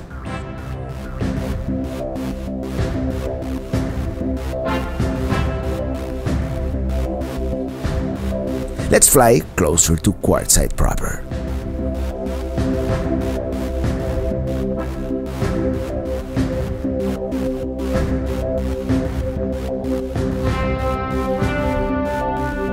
Okay, that's far enough. Let's return.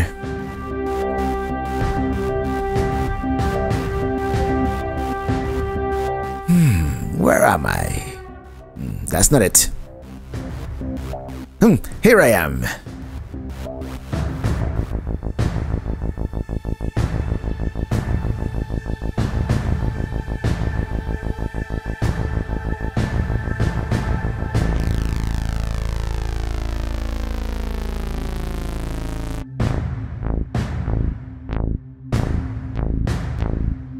Well, I have been invited by Paul and Lorena of the Motorhome Experiments YouTube channel to hang out this morning and participate in their live video, so that's where I'm going.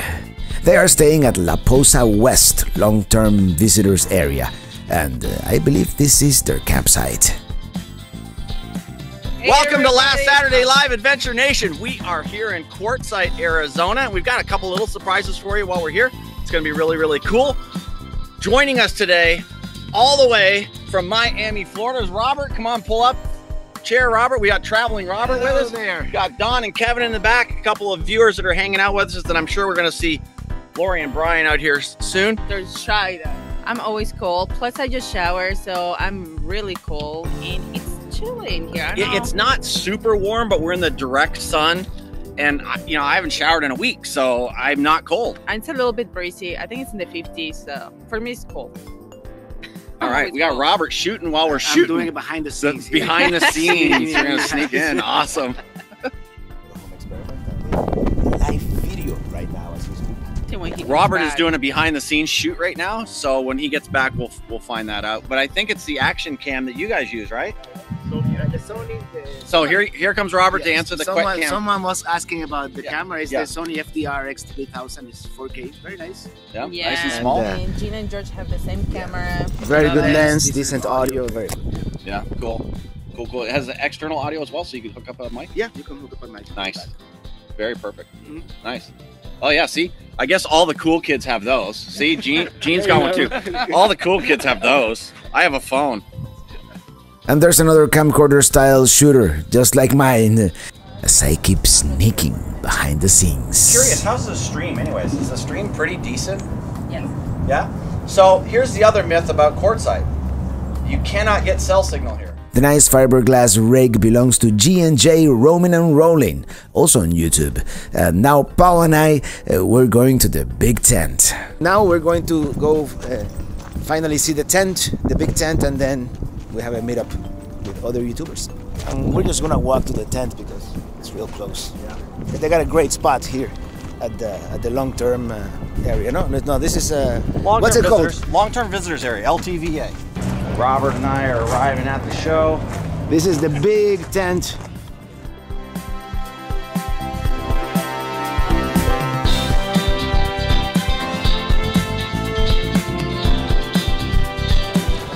And it has like almost like a fair kind of atmosphere here. They have food by the entrance.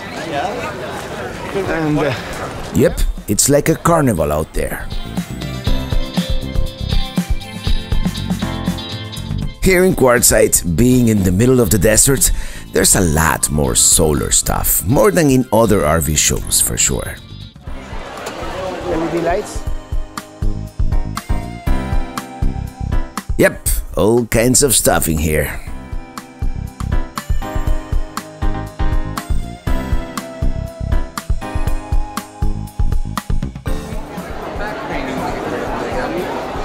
Back pain? No, I don't have back pain. No. Inflatable jacuzzis. Yeah, we were gonna take the dinette out, put one of those in there. Yeah, why not? North to Alaska. This is what you need. We picked up a bunch of this stuff. Yeah. The other day, so that we could do this. You gotta get that. It's called the milepost.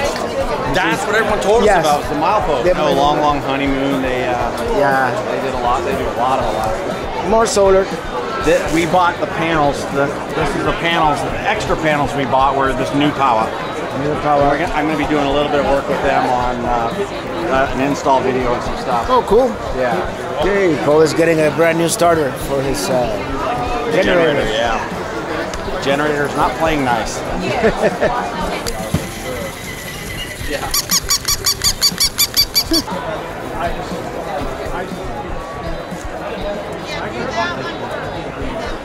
Finally made it to the big tent. Well, yeah, this is kind of the reason I drove almost straight through all the way from Tampa, Florida.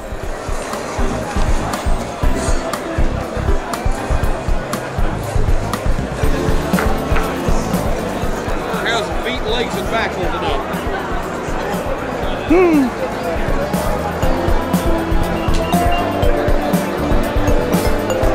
So much stuff here at the big tent at the Quartzsite. Yeah, it is kind of overwhelming. Here we've got mattresses. The FMCA has a booth.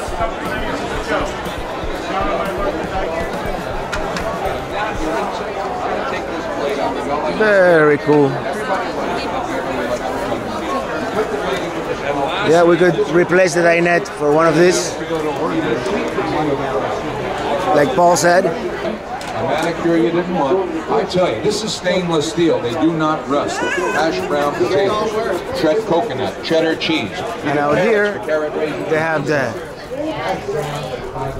Check it out. One more time on this one. Oh, but you're using your voice command. How fancy. I don't have any hands left. I see. Paul has been shopping. I don't know you. I don't even know where it is. Supply. Oh, paint. Metallic paints. Oh, for when I go to Amarillo to the Cadillac Ranch. Yeah, exactly. And all that kind of stuff, yeah. They've got all kinds of stuff here, Paul. Yes, sir. Very much like a carnival type atmosphere. Yep, definitely. It's like the county fair. More solar stuff everywhere. That's Quartzsite. You guys try?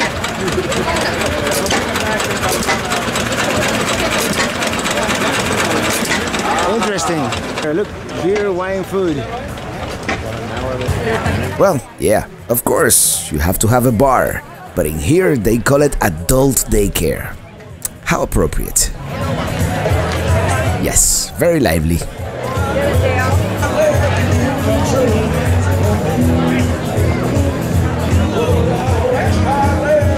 Okay, I would go into some of these rigs, but I think you've seen enough RVs from my Tampa RV show videos.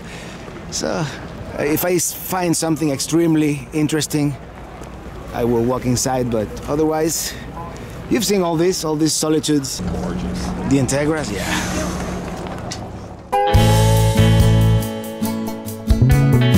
That was a lot of fun hanging out with Paul at the show.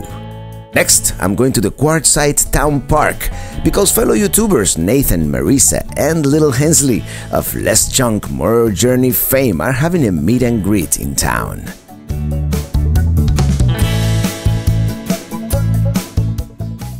Okay, here we have the famous Airstream, of course.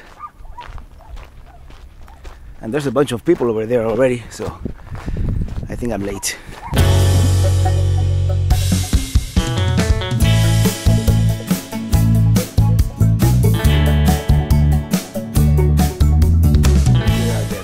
Nathan and Marissa, but they're busy. Well, they are, of course, overwhelmed with the numerous fans that came to see them, so I only get a chance to say hello, briefly.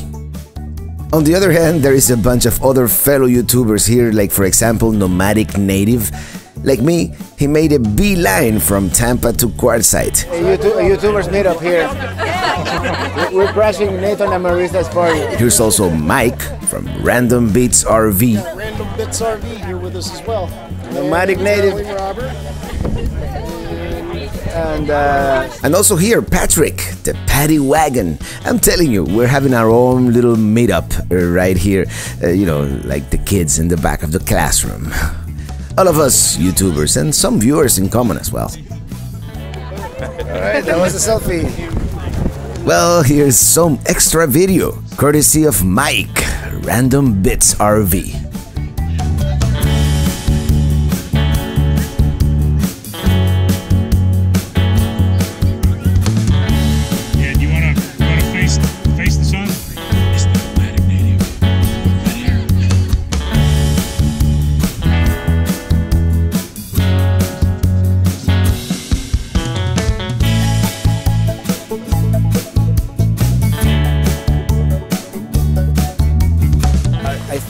I think we are going to take a group picture here with the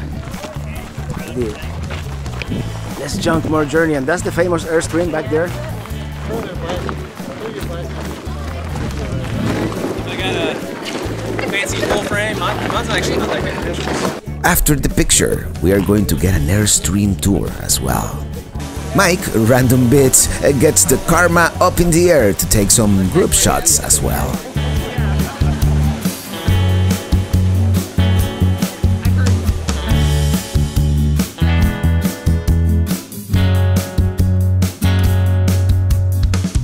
There are also some professional photographers with very nice cameras. That was the group. We get in line to take a peek inside. Here we are. Inside. Less junk, more journey home. Ready to get me one of these?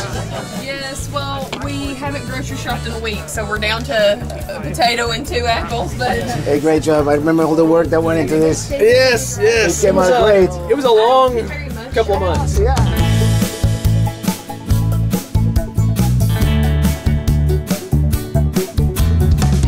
Of course, monkey see, monkey do. So I decided to get my drone up in the air as well. Well, while we are up here, might as well give you a 360-degree view of Quartzsite and its surroundings.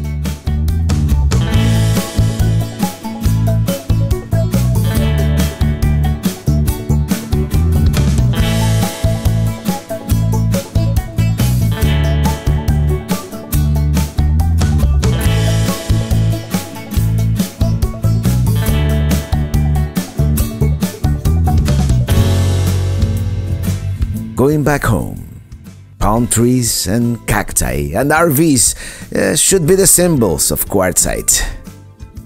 And I think I've discovered a new, better entrance to my campsite here at this Cat and Wash.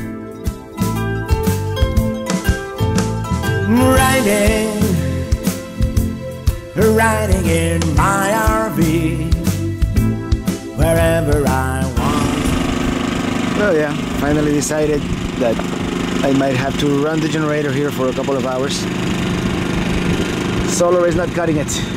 Okay, this is my view as I am editing videos here in the middle of the desert.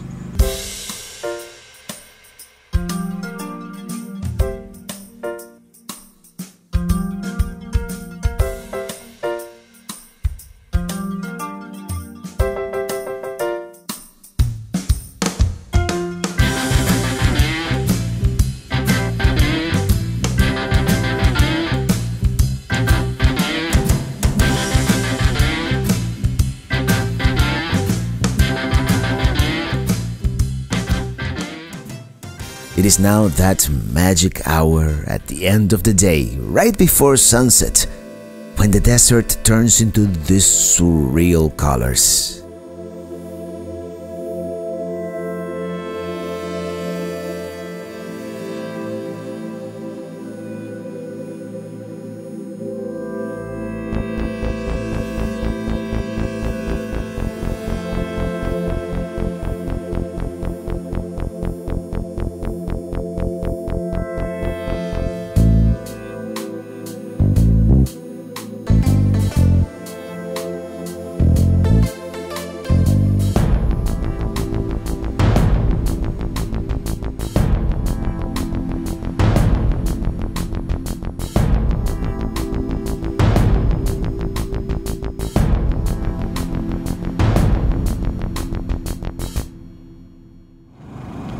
The camera doesn't really do it justice, but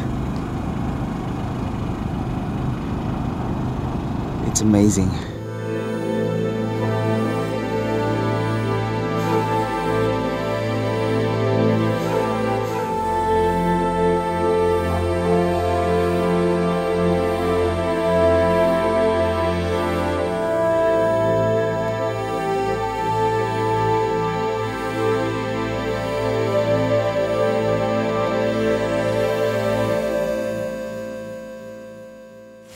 Well, I'm having battery issues, but I'm healthy. I'm freeing my RV.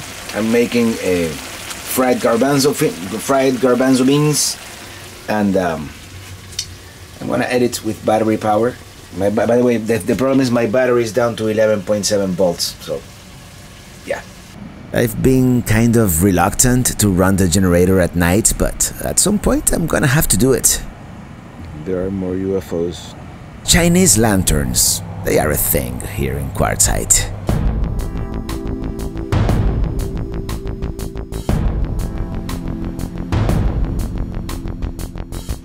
Well, good morning from Quartzsite, Arizona. As you can see, I had to run the generator again. My batteries are dead.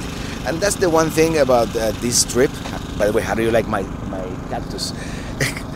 This solo trip is besides fulfilling my dream of driving cross country while I'm still relatively young. It was also about, you know, testing the feasibility of traveling long term with Minitini, the trailer, and, you know, learning lessons that you only learned by staying long term on the road. And the first lesson I've learned is like my power systems are totally inadequate for at least for something like this, like boondocking long term at a place. You know, if I'm going to be at an RV park, is fine. But yeah, my solar is definitely not enough, especially at these latitudes, because in Miami the sun is right up there, you know, in the high up in the sky. But here the sun never goes up that high, so my solar panel doesn't charge as efficiently as it does at lower latitudes. And I'm in the south. Imagine if I ever go north. And second, my battery, it's not enough. Like if I want to have the inverter and the computers and everything happening at the same time, the battery won't last overnight. So I definitely have to get a better battery system. I'm gonna go into town now and see if I can find some kind of fast charger or something to revive my battery, because it went down to 11.5 volts last night, and that's no good, even for an AGM. But isn't this beautiful? I'm in the middle of the desert. This is fantastic. And the sunsets are amazing. Oh my God. Well, guess what? I found the shortcut out of here. Well, this is the new exit I found. I'm telling you, in a few more days I'll know this town like the back of my hand. Meanwhile, let's go to the big tent.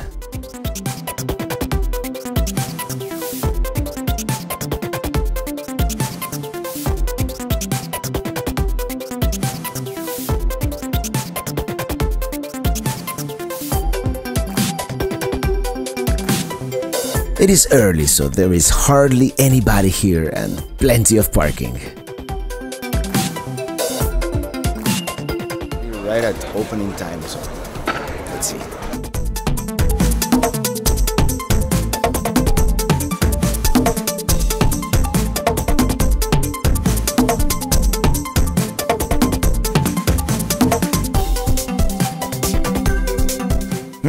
No one in here seems to have a standalone charger for sale. Adult daycare bar. It's a little less crowded today, but it's much earlier. We'll come back here later. Adult daycare. At what time do they open? It doesn't say. People here are not open yet, as you can see. Well, found my battery charger. Let's see how this works. Here at the Tool Depot. Very cool, very, very nice folks. So, one thing out of the way. But since I'm here, might as well, you know, look around, see what else do they have here in the. This is like the flea market area. I mean, risk my life here crossing the street because I want to get a. Yesterday I saw this. Not yesterday. It was the day before yesterday. The day I arrived. I saw this cinnamon rolls and $10 for a coffee and cinnamon rolls. Better be good. Yeah, they've got all kinds of stuff here. In this booth, they have all kinds of artistic stuff made out of junk.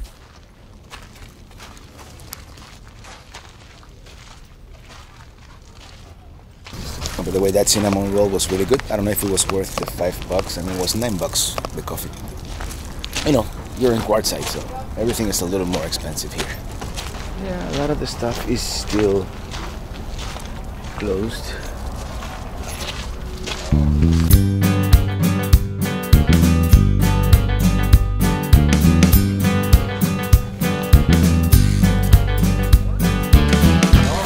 Lots of cool stuff here. I'm gonna go back to the RV, see if this works.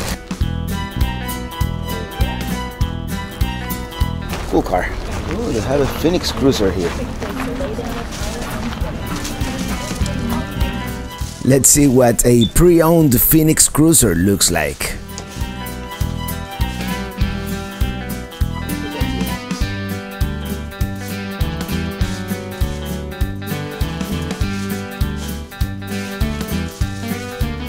actually. I mean, it probably needs a little DLC, but it's only 40 grand. That's not bad. Lots of fifth wheels out here. Heading back to my boondocking spot. I may or may not be back here. So let's just walk through the big tent one last time.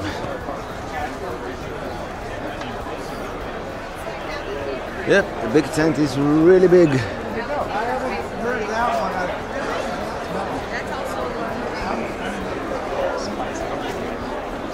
Well, if this doesn't solve my problem, I might have to buy a new battery at some point.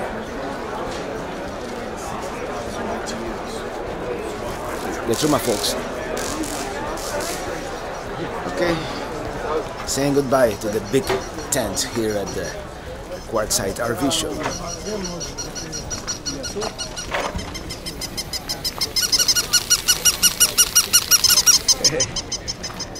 Oh, by the way, unlike the Tampa show, this is a free show here in Quartzsite, Arizona.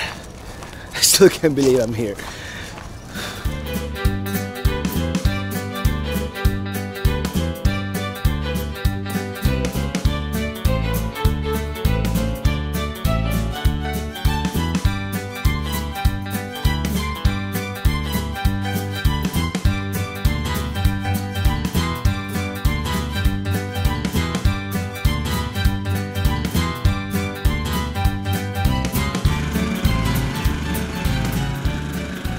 Well, here I am using my new charger in an attempt to revive the battery. Actually, when you are out here, the generator is not that loud at all. Pretty cool. Okay, do you see it? Yeah, I decided to explore on foot a little bit.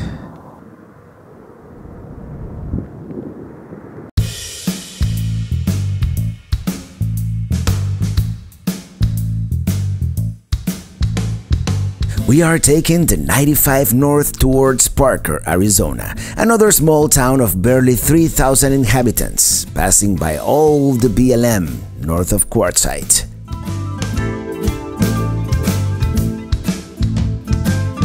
Now that I'm thinking, I should have brought the drone. But you know what? I wasn't able to charge it with these battery problems I've been having tonight. I'm gonna make sure everything is fully charged. Tomorrow I think we're going to California.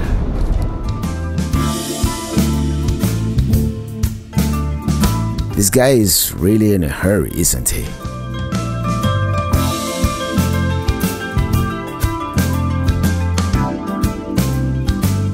In the past I would have been more impatient, but...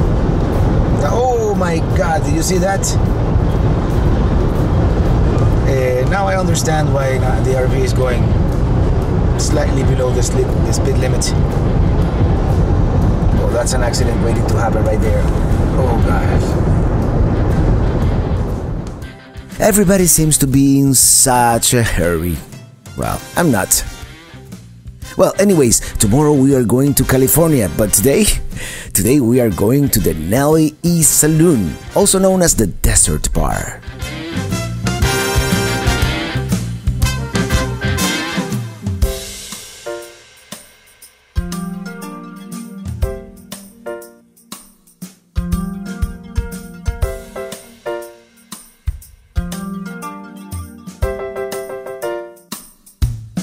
Here we are. Can you tell we are right next to California? Here's the very RV-friendly Walmart Supercenter.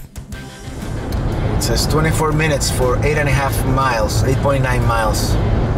So, you know it's gonna be a rough road.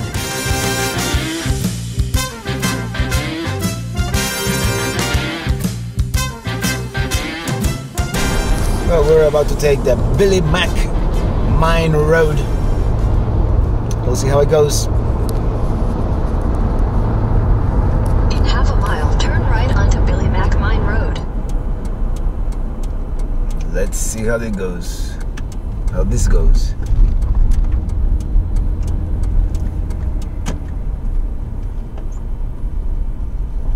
Primitive road, caution, use at your own risk. This surface is not regularly maintained. Actually, you know what? I'm gonna do? I'm going to change batteries here. Well, as the warning said, this road is not for the faint of heart. For the next 5 miles, we'll be going at an excruciatingly slow 10 to 15 miles per hour, which makes the painful drive almost half an hour. I mean, you really have to be in the mood for a drink to make this trek, right? Some people advised against doing this, and some even said that a 4-wheel drive vehicle was required. It is certainly the worst road conditions I have ever put old Kia under, but I am confident we will be successful in the end.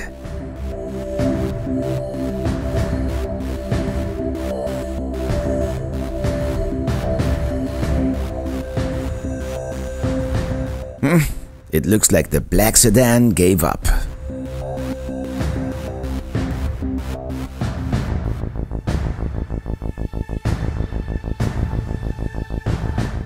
Traffic jam. Also lots of people on ATVs.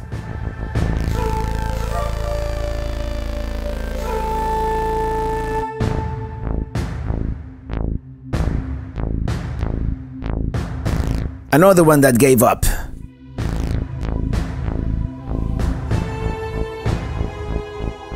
And another one. My only worry actually is that my tires are a little old and worn out, and they don't have as much traction as they used to.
Well, that is by far the roughest road I've ever taken. Old Kia in her 14 years of life. You really gotta be desperate for a drink to come here, but I hope it's worth it. There it is, the famous desert bar. So let's go see what all the fuss is about. At least from far away, it looks like the place is happening.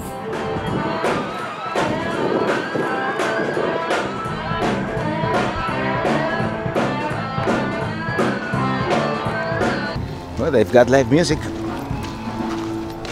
So, back in 1975, this guy Ken acquired this land that used to be a mining camp.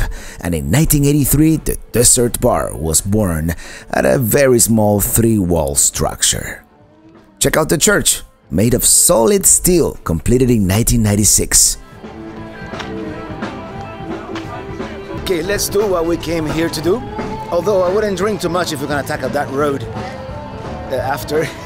Apparently, the bar is run entirely using solar power, with batteries and inverters, and the water comes from a well, also solar powered. This covered bridge here we're walking on was completed in 1991, so you know he's been building this empire little by little throughout the 80s and the 90s. And the band rocks.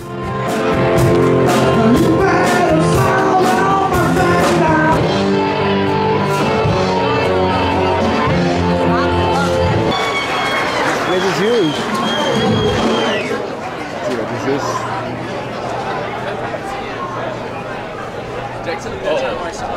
Sonic. Recycle, good.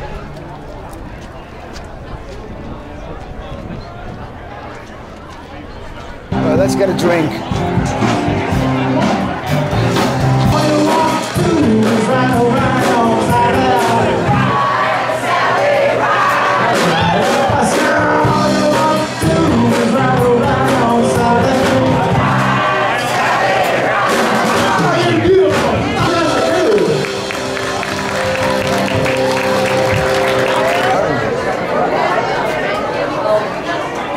another bar in here.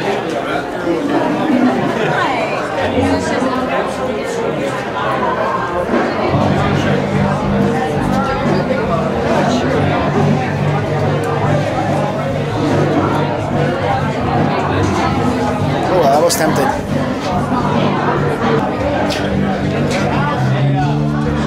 His house is right over here. Oh, that's his house.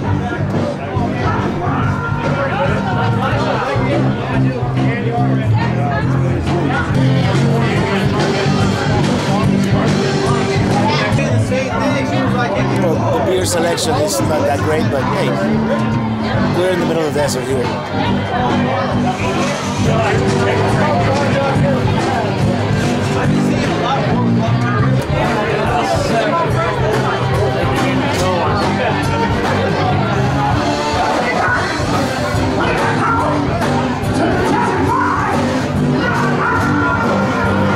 This place is super multi-level. There's another level up here.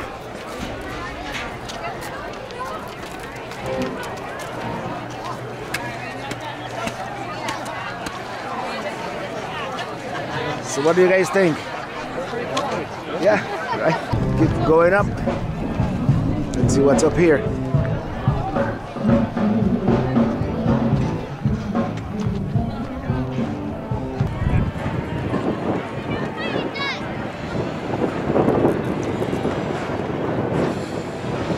Well, up here all there is the view. A commanding view. As I used to say when I channeled Rick Steves. And 3, 2, and say cheese. I don't. Party poopers. 1, 2, 3, long way.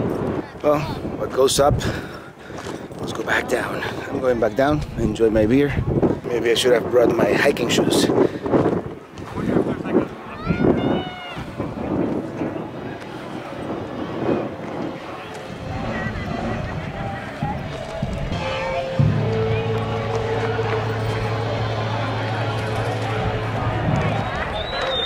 The tall structures are apparently cooling towers. Yeah, it can get pretty hot out here. In fact, the bar only opens October through March.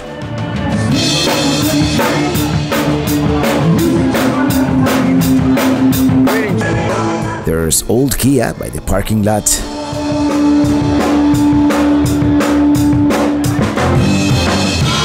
And here's an antique car, probably just a prop. And the view from backstage.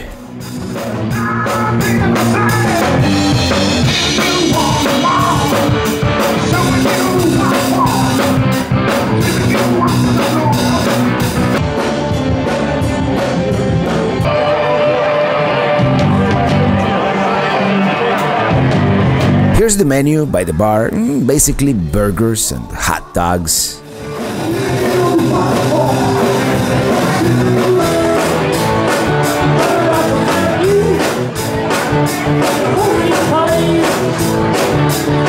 I do wonder why they say absolutely no cheese, ever. I actually happen to like cheese in my burger.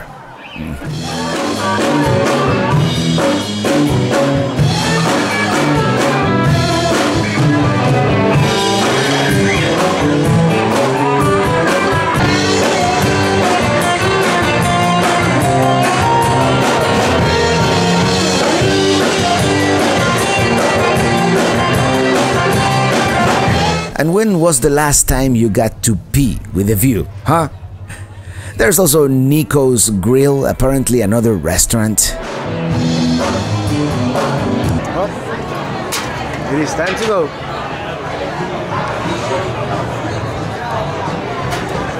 Well, this was a cool place, very interesting. The Desert Bar. Oh, that Nico's is they have a food truck down there. I didn't realize that. Okay, cool.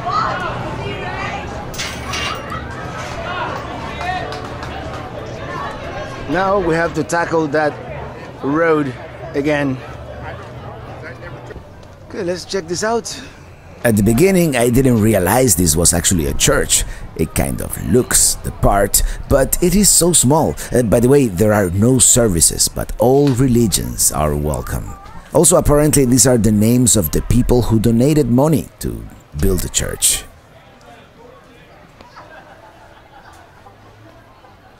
Right. Well, lots of ATVs here, but as you saw, that road is made for ATVs. Yeah, one of these will be great to tackle that road. Although Kia performed admirably. Knock on wood. We still have to go back.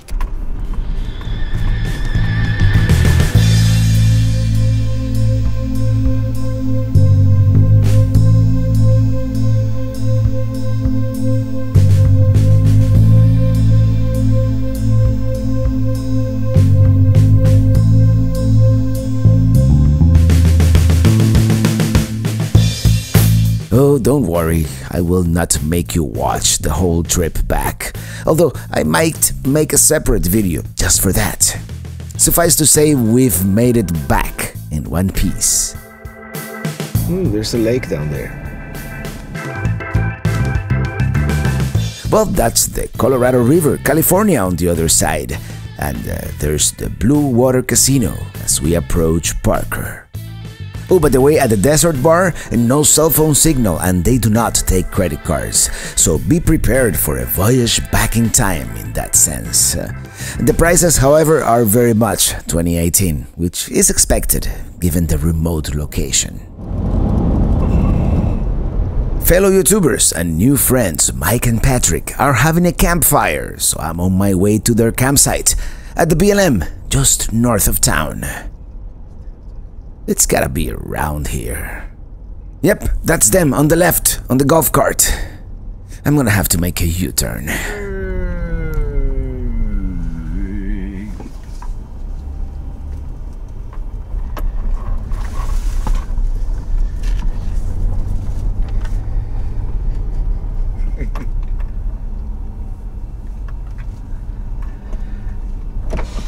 I was going too fast.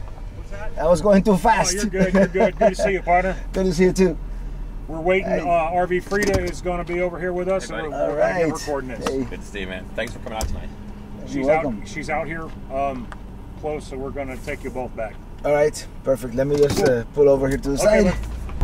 Well, we are caravanning towards Mike's site here. It's going to be another great desert sunset. One of the greatest things about coming to Quartzsite, it's all the like-minded people you get to meet. I still haven't. You get a fire log that's got fire starter. Well, here we got we have a Random Bits RVs, the Paddy Wagon, and free RV Frida. RV Frida. RV Frida. Yeah. The And torch that I use. Big torch. Fire starters. I was gonna do all of that, and then I just bought fire starters. Yes. but those mountains right there, that's perfect. Exactly. Okay, well, I don't know if I've seen that, so I'll have to look. Yeah, look on there. That's a raging fire. That's not juniper wood, is it? I got juniper wood last night. That was black. Because that's a nasty. We're getting burgers and hot dogs. I can't see you. It's dark. It's dark. It's dark. It's dark, Mike. Hold on.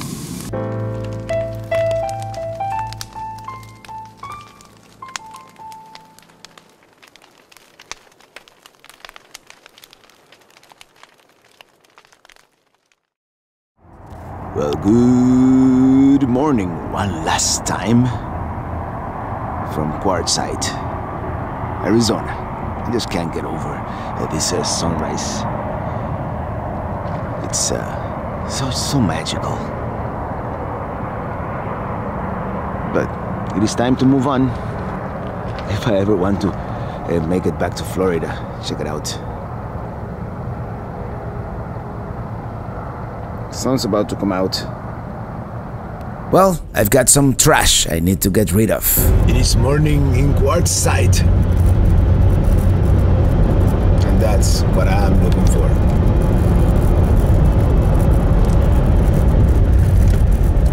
It's called the Refuse Transfer Station.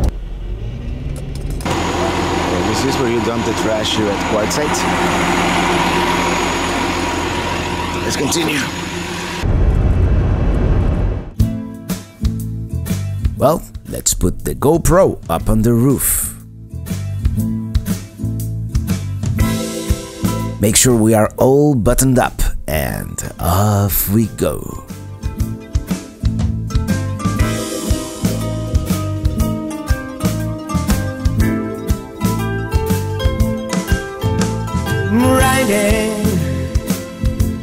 Riding in my RV, wherever I want to be, 'cause I'm free in my RV, yeah, I'm riding. Yep, this is the shortcut I found the other day. Riding in my RV, wherever I want to be, 'cause I'm free. Well, you know, at some point I had to fly the drone back, right? In 1,000 feet, turn right onto Kofa. There is one last thing I want to do here in Quartzsite. Well, this is the High Jolly Cemetery. And this is what is referred to as the shrine. Well, as the story goes, High Jolly came from Syria along with 70 camels that they brought to transport troops during the Civil War. And when he died, the locals built him this pyramid out of petrified wood and quartz, his final resting place. Now we go south. Yuma awaits. The Pilot gas station here in Quartzsite is always packed, so I'm going to the next one to top off, and now off we go, for real.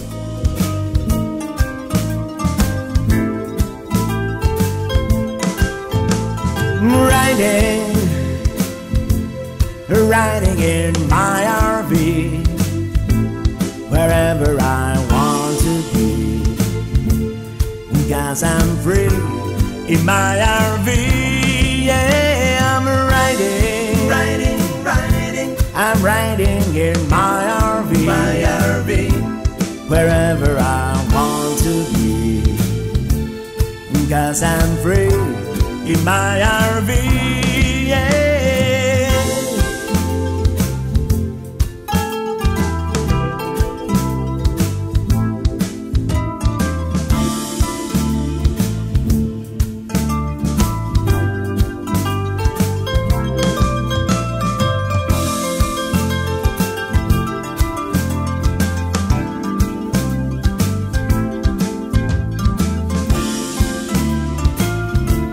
Check out the entrance to the Yuma Proving Ground here to the right. And the famous Bridge to Nowhere. And did anybody notice we are not in the desert anymore? All of a sudden we've got, once again, that California feel with all the tall palm trees.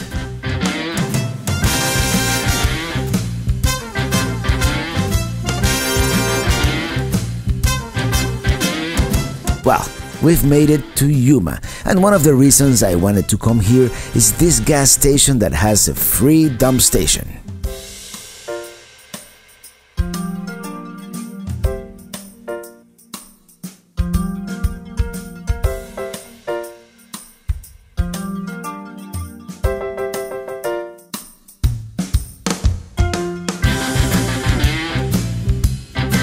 Here's how it works. You leave your ID at the office and they give you the key to the dump station.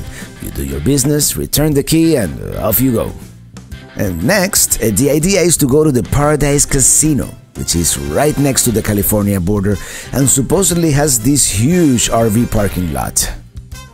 Here we are, crossing the Colorado River, straddling the state line.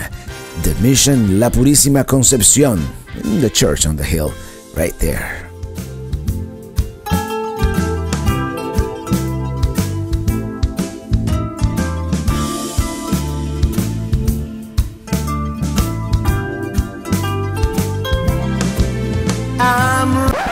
RV lot closed? I guess we'll have to go somewhere else.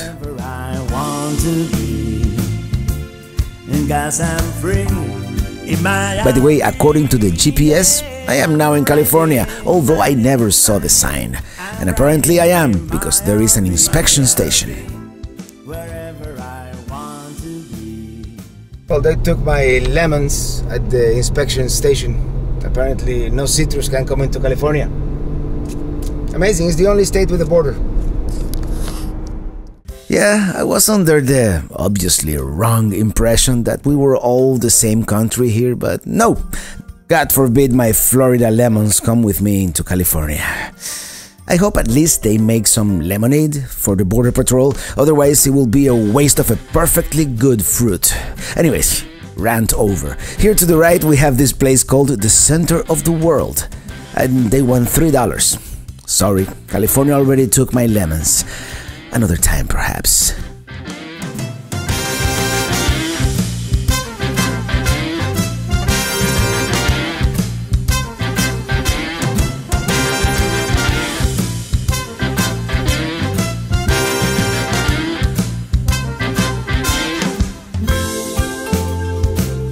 Pikachu recreational lands. This says permit required and must be displayed. I don't know if it is too late to get a permit, but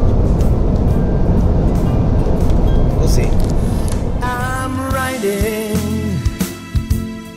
riding in my RV, wherever I want to be, and 'cause I'm free in my RV. Well, this is where I'm going to stay, in this BLM land, right off Ogilvy Road, here in California. And this looks like a nice place. Well, this is where we are gonna stay tonight. Yeah, it is very windy. It is very nice, very level boondocking area here, very dispersed. As you can see, RVers give each other plenty of space, which is very nice actually.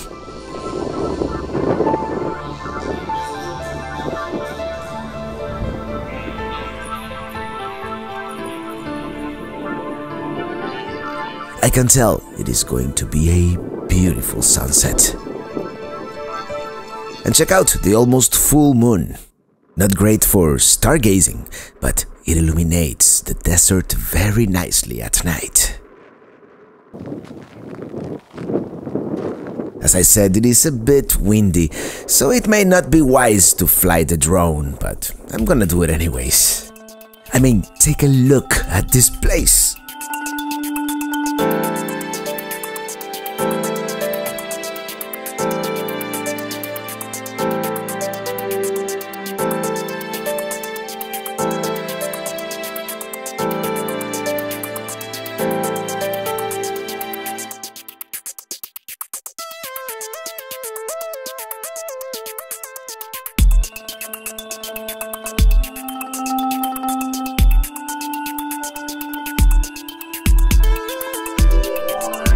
Perfect place actually to try the spotlight feature on the Mavic drone.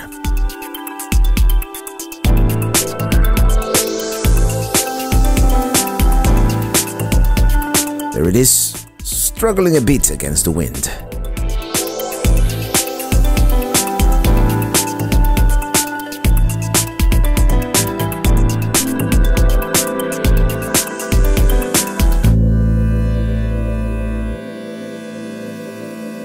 I told you it was going to be a great sunset.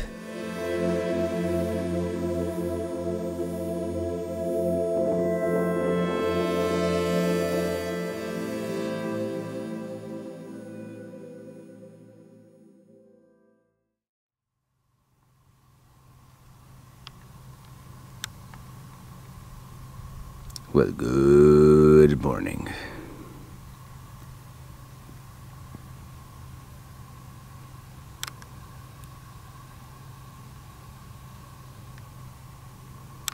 It's amazing, the sunrise. Here at the BLM land.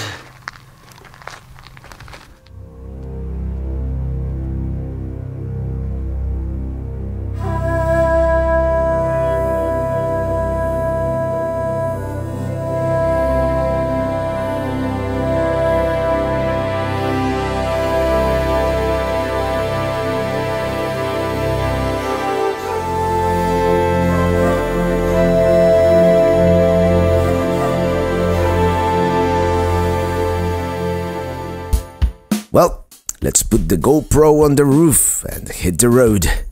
Got a busy day ahead of us.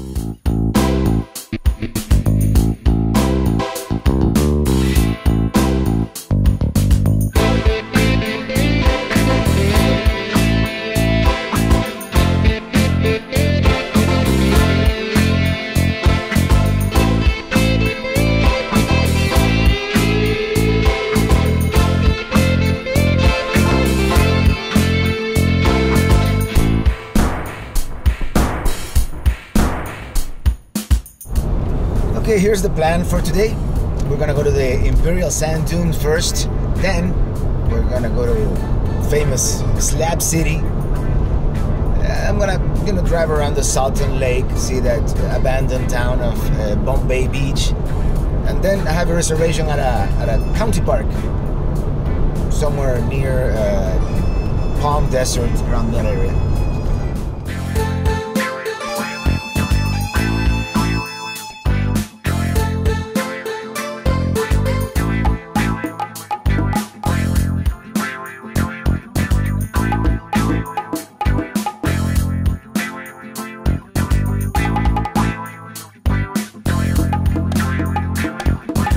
We are arriving at Glamis, which is pretty much the gateway to the sand dunes, and it is pretty much all RVs here.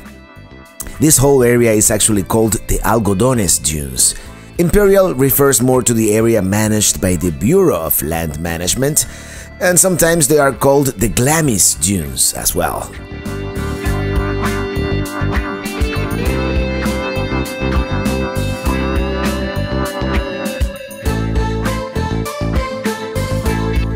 Let's go to this observation area called the Osborne Overlook.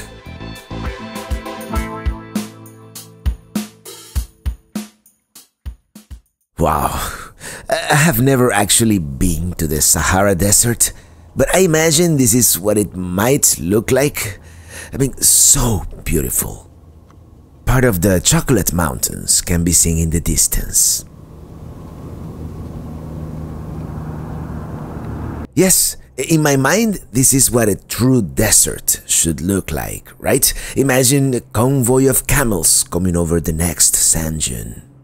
Yes, this is a place of incredible beauty. Too bad it is a little cloudy today. Okay, here we are. By the way, this is BLM land, 14-day camping limit. I don't know if it's tent camping or what have you. This is very, very surreal here. And the sun's coming out.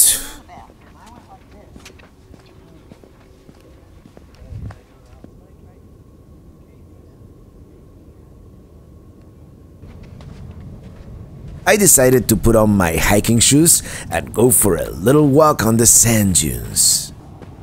It is kind of hard walking on the ridge. It is almost like quicksand, I guess, or what I imagine quicksand would be like.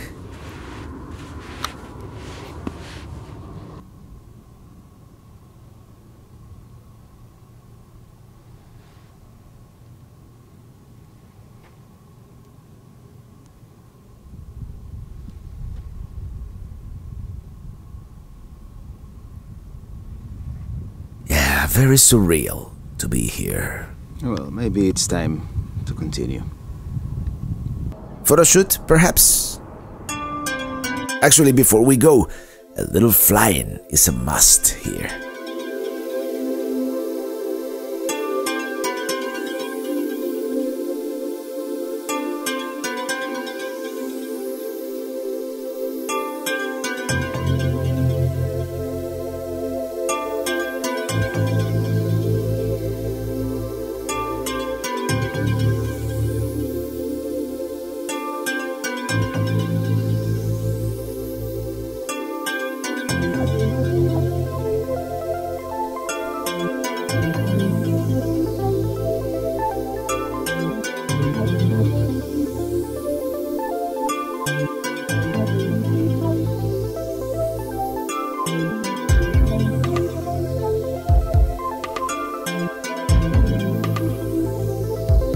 I continue onto the Imperial Valley. Our next destination, the infamous Slab City. Apparently we are below sea level here. Interesting. So many cows.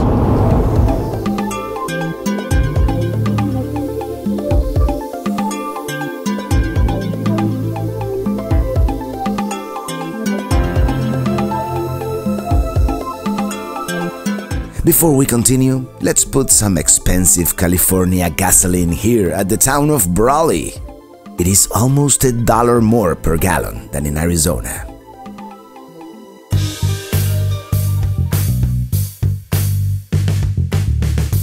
going north on the California 111. Very large agricultural area around here.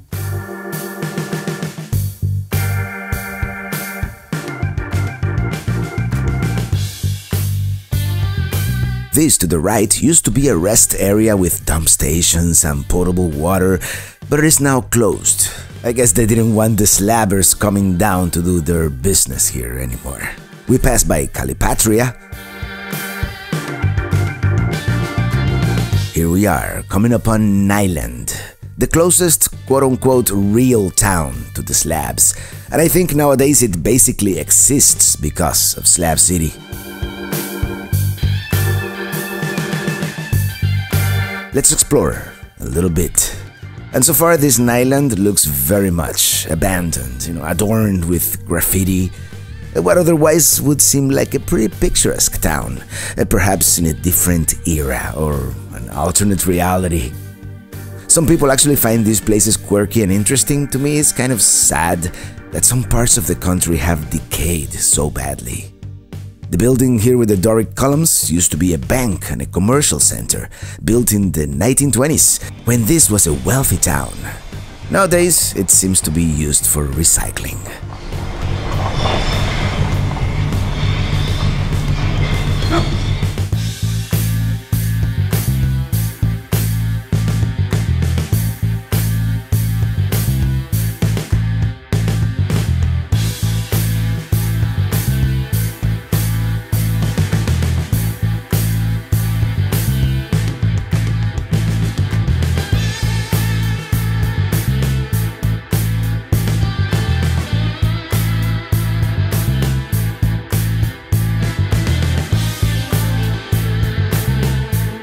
This is the road, the not very well maintained Beale Road that will take us to the slabs.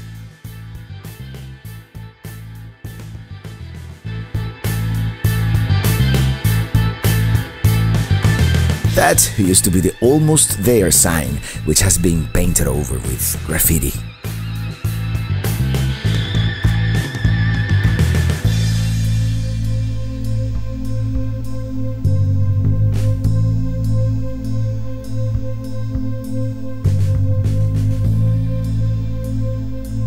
There is a Salvation Mountain on the right, which I think I am going to save for last.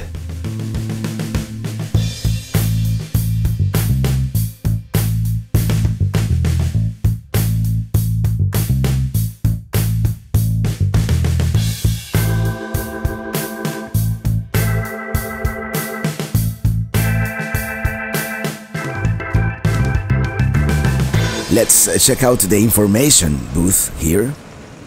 Welcome to Slab City, where the only rule is respect one another and dogs and earth and all that is.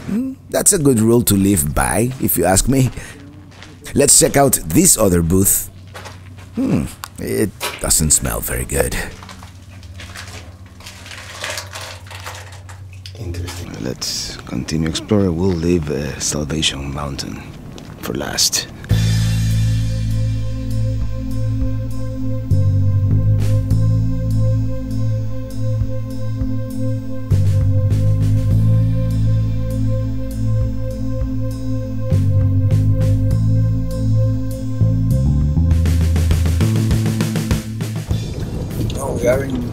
We are in Slab City.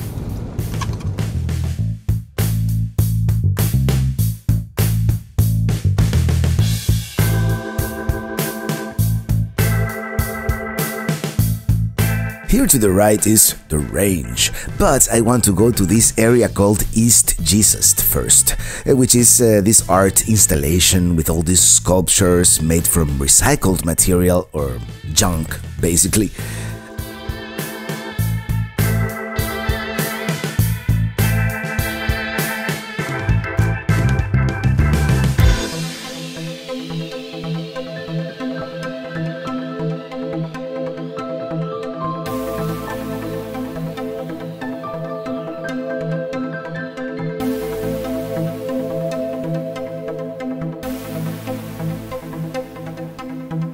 According to the Book of Knowledge, aka the Wikipedia, East Jesus is an experimental, sustainable, and habitable art installation.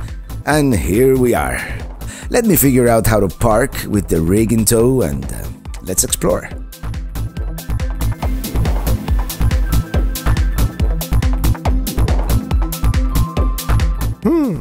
That was pretty good, huh? Even one of the guys who live here congratulated me on my RV parking skills, but I think it was just luck. This ever-changing art installation here was founded by one Charlie Russell, who worked in the tech industry and one day packed all his belongings and came here back in 2007.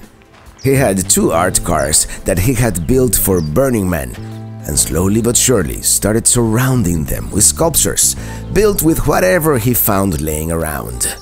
After his death in 2011, the curation and expansion of this place has been supervised by a foundation.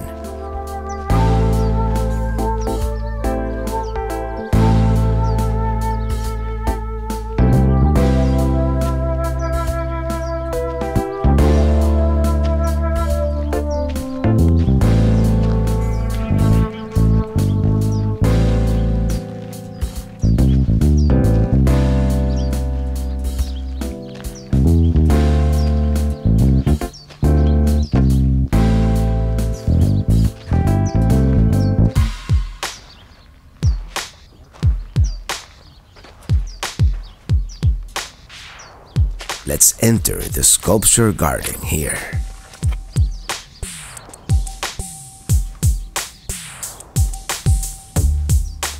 And check out the sign. I bet you someone tried to sue them at some point. With the Volkswagen. Well, he was telling me the artist is right here. That this used to be his Volkswagen for many years, and then he made it into this piece of art here.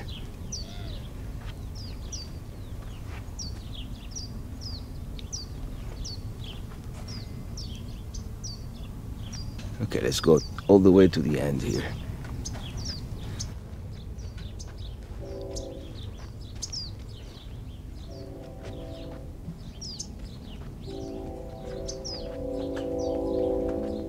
Well, there seems to be a train passing nearby. Let's check out this structure here. There is someone up there.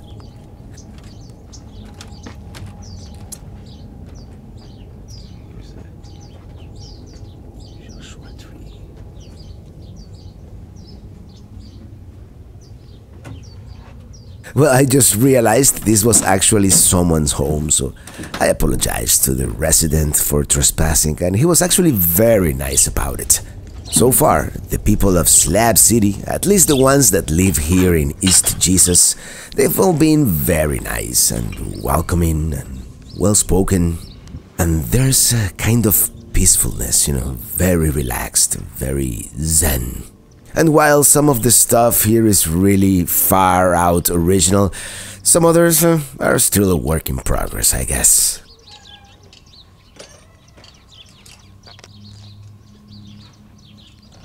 Some of it I just don't get, or maybe I'm just really bad at art appreciation, who knows.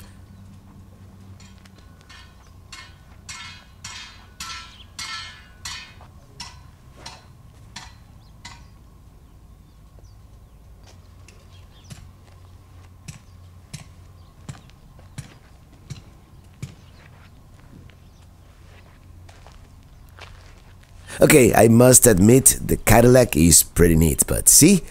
Some of the stuff is really out there.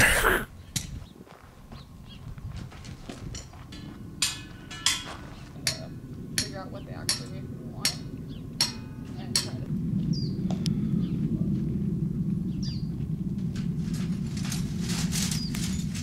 And here it is, the iconic and constantly growing TV wall, built by photographer Flip Cassidy. I'm uncertain whether the newer additions are still Cassidy's work or a collaborative effort.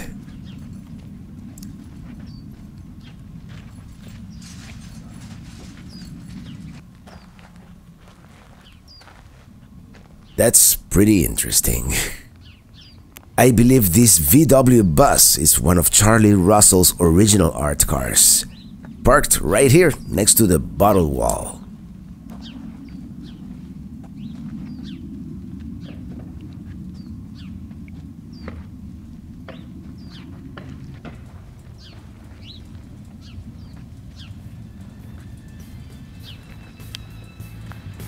Well, all this is very neat, but we must continue.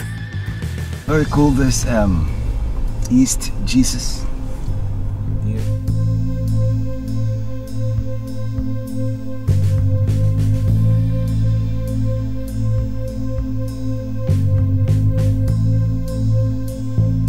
Actually, to me, the most shocking aspect of Slab City so far is the amount of trash everywhere. How come people live that way? Anyways, here we are at the range.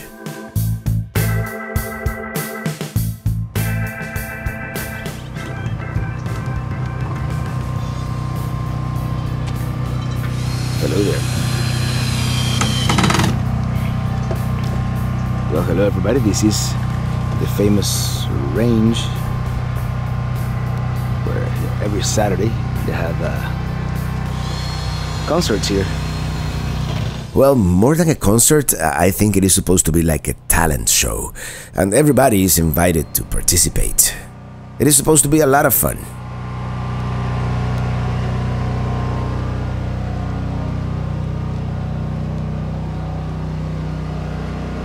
Share your talent. We have a donation box.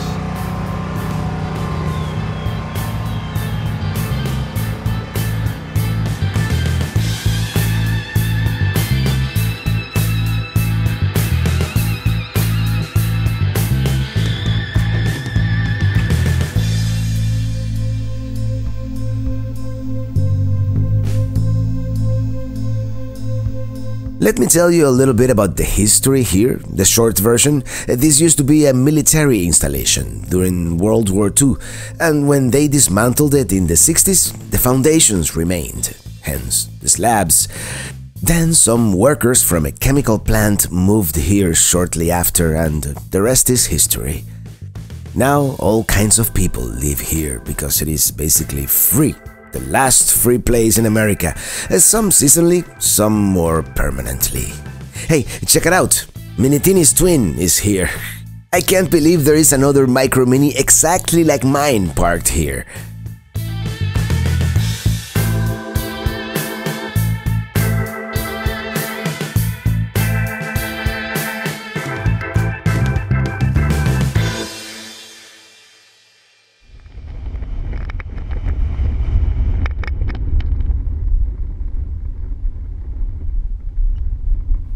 Here we are. This is the entrance to Slab City. Got a t-shirt from these guys here. And there's In 600 feet, you will arrive at your destination. the welcome sign. Well, before we leave here, Slab City, we're going to visit this work of art called Salvation Mountain. Let's check it out. Okay, good thing I parked outside. Sunrise to sunset. Well, here we are. Salvation Mountain.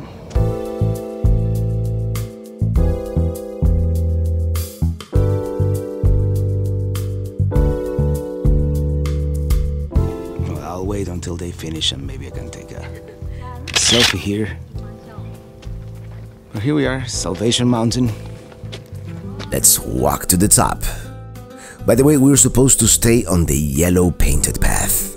This was created by one Leonard Knight, a resident of Slab City. He started building the mountain back in the 80s, but actually the first mountain collapsed, so this is the second mountain, built out of adobe and straw and paint. Lots of latex paint. Leonard Knight died in 2014 at 82 years old. But his work continues here as they keep repainting and expanding his creation.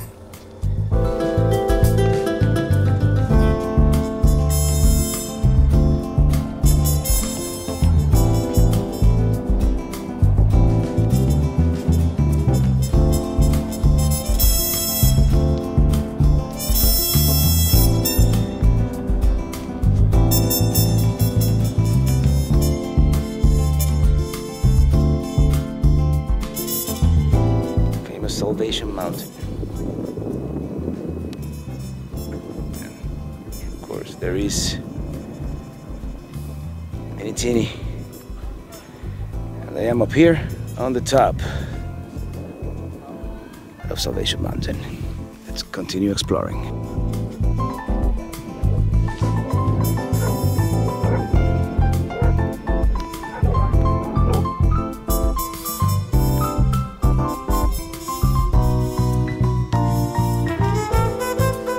Let's get back down. Maybe I should tell them about these broken steps. Let's go into this other area here that has all these rooms.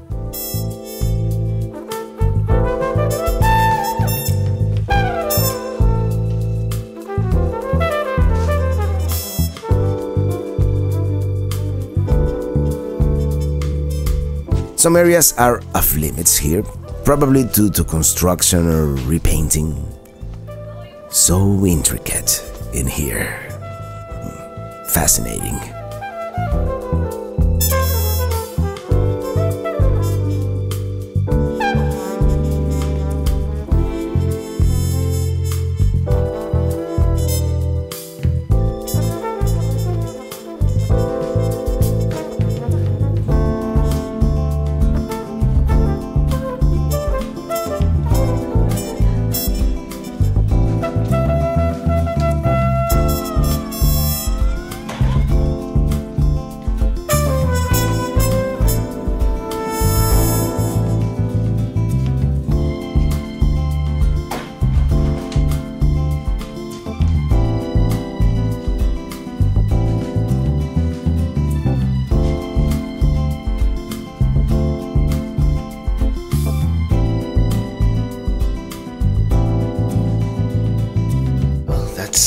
Salvation Mountain. This place is incredible.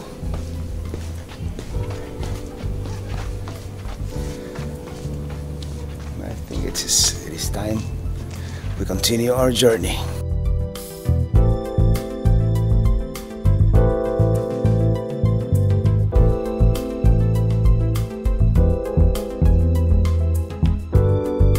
There it is, Slab City, like you've never seen it before, from up high.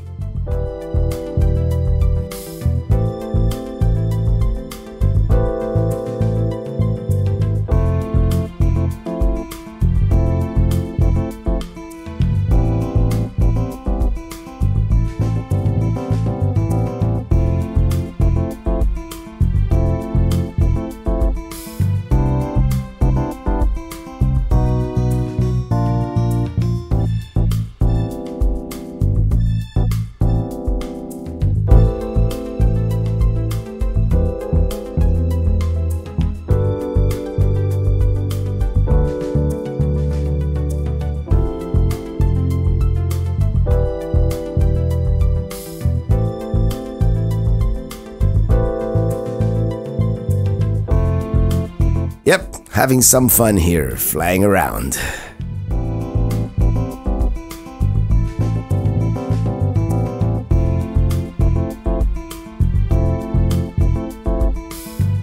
There's the plaque, to make it official. Well, let's go. Children, cover your eyes.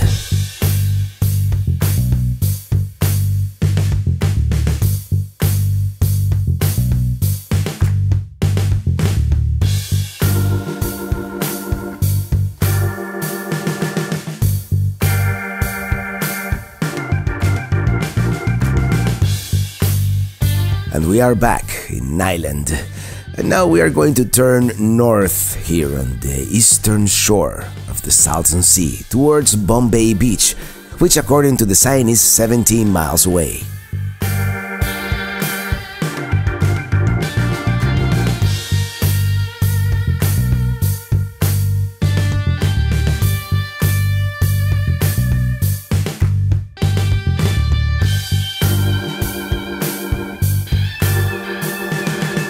Of course, we were pretty close to the Mexican border, so we encountered another one of these border patrol checkpoints.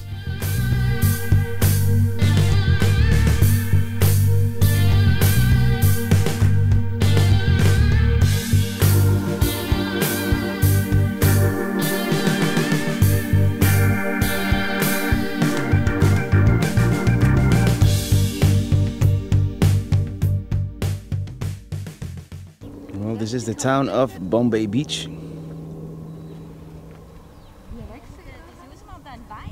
One of the first things you notice as you arrive here is that it smells a little fishy. You know, I was really hungry coming here and I kind of lost my appetite. At least for a little while. Check that out. Check that out. That's some kind of rocket.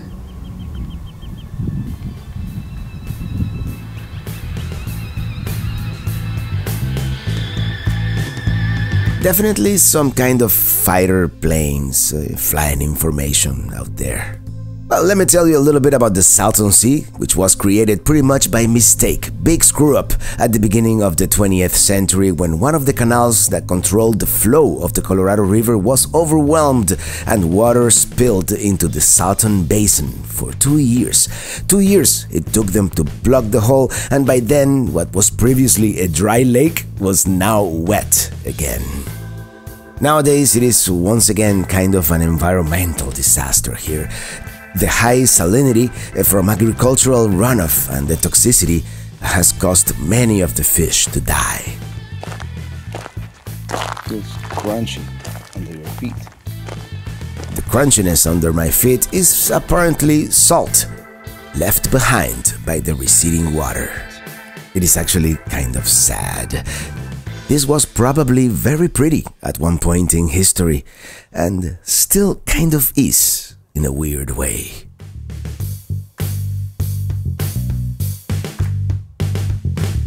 By the way, it's not all bad. A lot of bird species thrive here under these conditions. I mean, it's not like a disgusting, horrible smell, but it is not pleasant, for sure.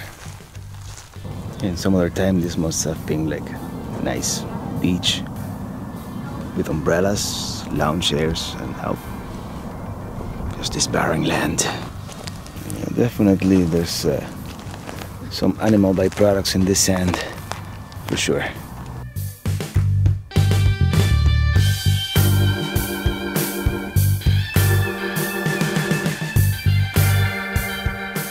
Yeah, this may have been like a marina or something like that at some point. But the water level was much higher.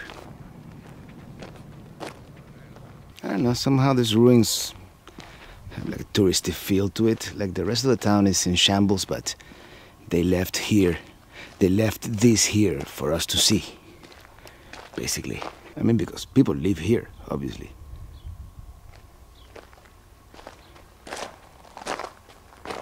Let's just check this one out real quick. Oh boy.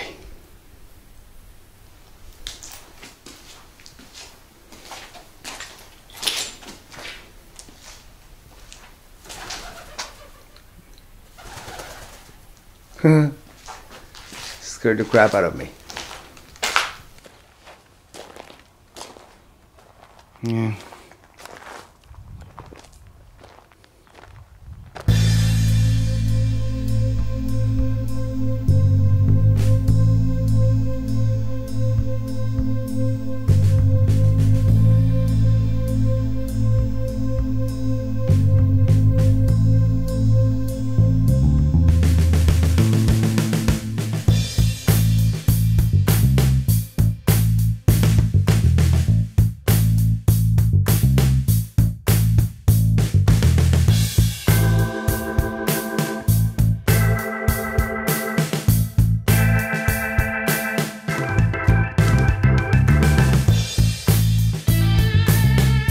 The Salton Sea was a booming touristy area during the 60s, but flooding during the 70s and the salty irrigation runoff from the nearby farms contaminated the water, and by the late 90s pretty much had killed the inland sea. I came here expecting to find a deserted town, but the sad part is that people actually still live here. Like Slab City and the rest, this whole area is apparently a place that California would like you to forget that it exists. Very few people actually have heard of this forgotten corner of the Golden State.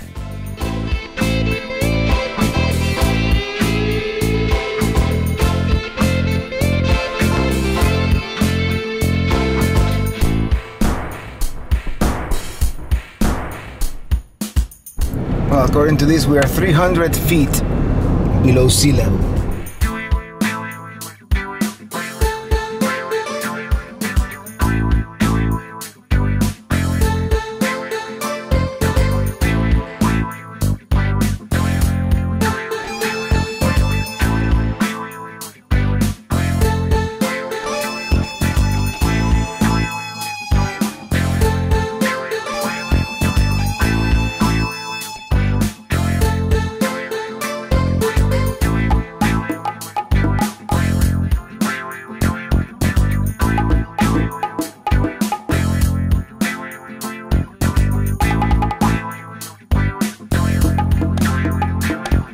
By the way, there are a bunch of state parks here on the eastern shore of the lake, where you can camp if you don't mind the foul stench. Actually, maybe in this area it's not that bad, huh?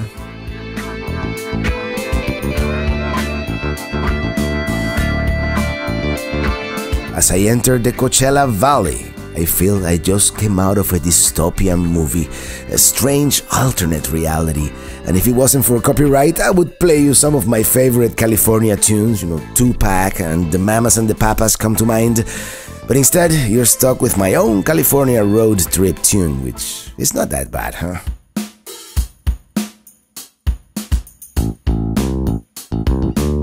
Here we are, our home for the next 2 nights. Lake Cahuilla County Park.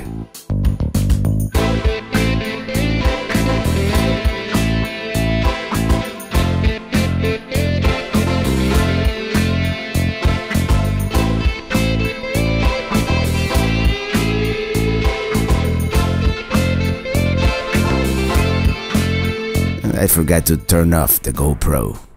Oh well, enjoy the time lapse.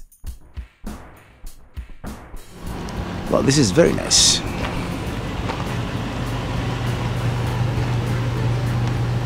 Very nice indeed.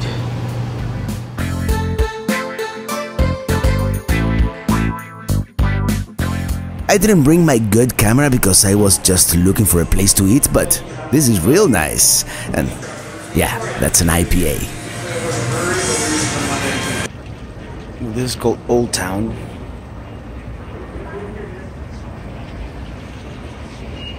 Here in La Quinta, California. Also having some sliders here at the Wine Emporium. When is your podcast? Okay, pretty cool place. My kind of sign. Of course, I don't realize it is only like 5 p.m. because it gets dark here really early. But apparently this place is happening. Yeah, the owners said that it got real busy late at night and they have jazz, so I'm very tempted to come back. It all seems to be pretty quiet now, and it also seems to be a pretty wealthy area, judging by the prices of things and the people, the cars.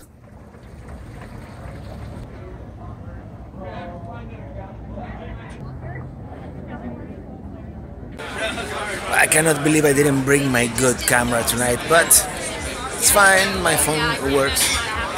I had no idea this old town area was going to be so nice. And very nice, the people at the wine place. And you don't realize, but it is only 5:12 and it's almost nighttime. Maybe I'll come back later tonight. Well, everybody check out the moon. It is moments like this when I miss my good camera at the most. Full moon. This is the brewing company, the first place I came in when I arrived. And then back there on the left, that's the wine bar. It is almost nighttime at Lake Cahuilla. And it is a beautiful full moon tonight. So peaceful out here.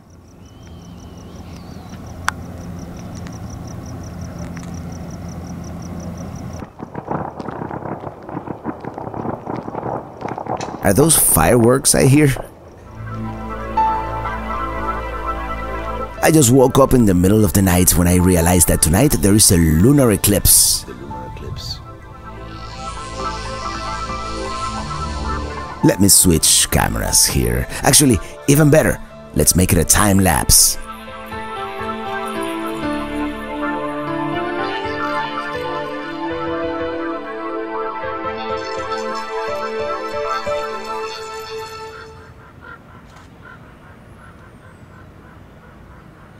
Well, good morning. This is the campground here at Lake Cahuilla County Park, here in the Coachella Valley.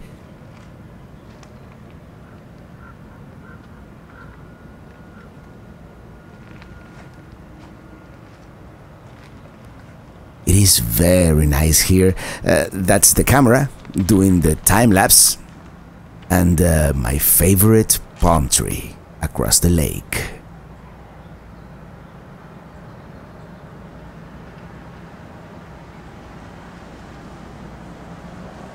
It is daybreak, and today the plan is to explore this area of California and just make it to the Pacific Ocean, mainly for the symbolic aspect of completing the coast-to-coast road trip.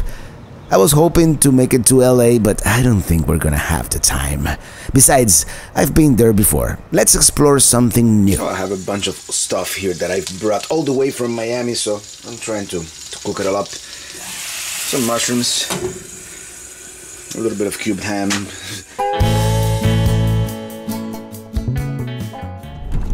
Well, gas is just a little more expensive here in California. Driving to the west. I decided to give old Kia a quick car wash for our Pacific Ocean encounter, and yeah, that's my neighbor's music. Well, I'm going to play this song of Driving to the West one last time, since after tomorrow we're going to be driving to the east. And maybe I should write a new song. Driving to the west, into the sunset, driving to the west. Driving to the west, into the sunset, driving to the west. Driving through New Mexico, Arizona, even California. I'm gonna get my kicks on 66. The mountains and the desert are my fix. Driving to the west in my RV is where I wanna be. We are taking the 111 west, and this ritzy area we are approaching now is Palm Desert. Palm Springs is just a little further down, but we are not going to make it all the way there. Driving to the west, into the sunset, driving to the west. Driving to the west, into the sunset, driving to the west.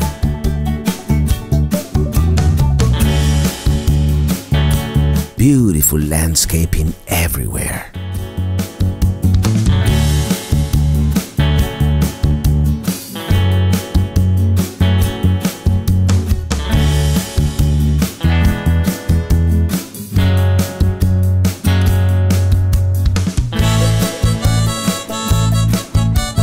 I am going to cross the mountains right here on California State Route 74, the Pines to Palms Scenic Byway, which is a pretty long, steep climb.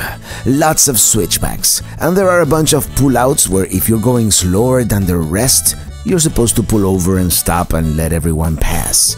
Here's one of them.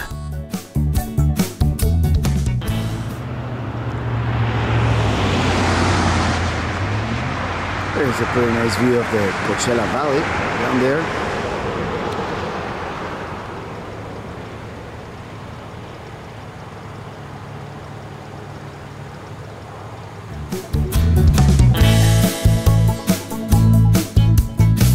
We are, of course, on our way to Palomar Mountain, which is going to be quite a bit of driving. We have a long way to go.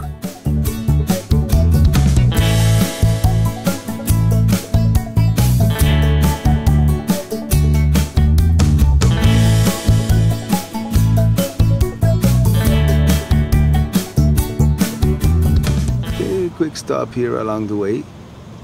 that looks like the valley where we just were at, of course, and... Of course, we have the snow-capped peaks of the Sierra and the huge residential valley underneath.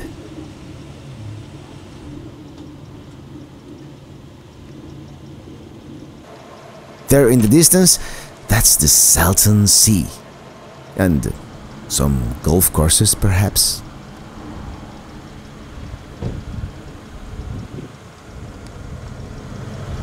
Well, I guess we should continue.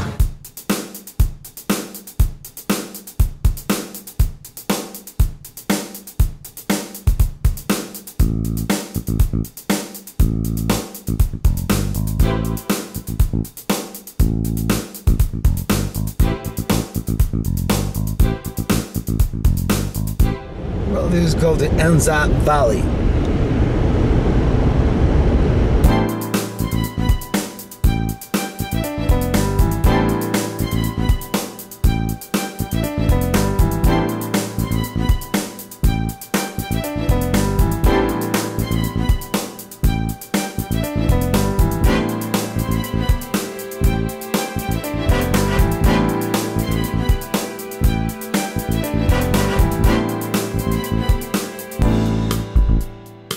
Ooh, gliders!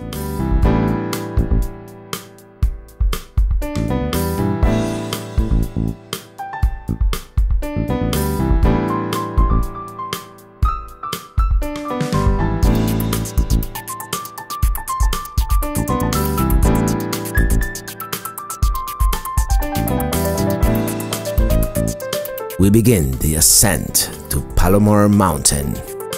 Well, it is called Lake Henshaw.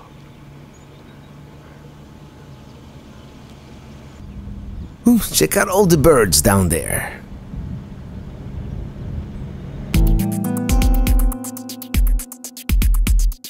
Up the mountain we go.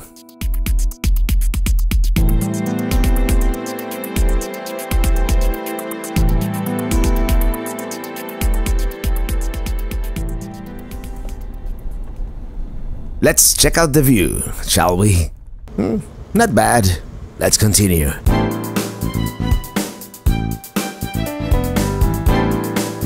We continue, gaining altitude, and there is another vista point coming up.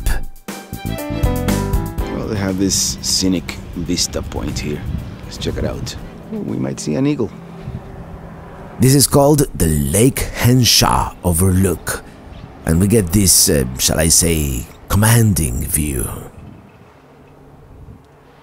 Well, I think this place is perfect to fly the drone, and the biker next to me approves as well.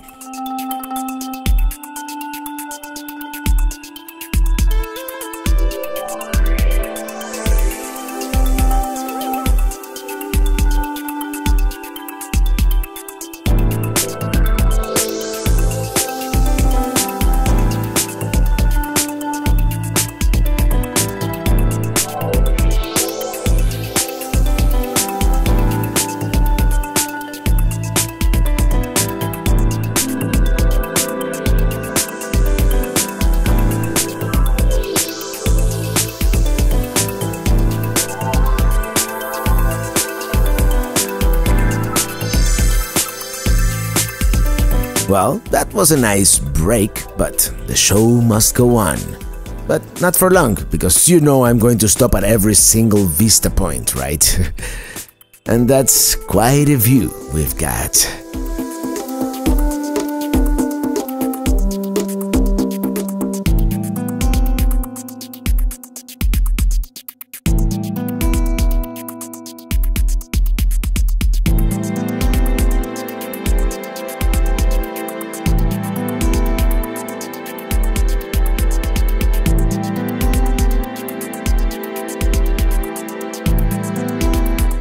There's some kind of overlook here and a memorial as well, right here to the left. Let's check it out. This is called the Gregory Pacheco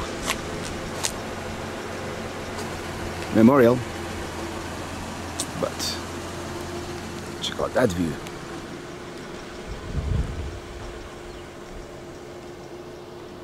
Is that the Pacific Ocean I see in the distance? Could it be? I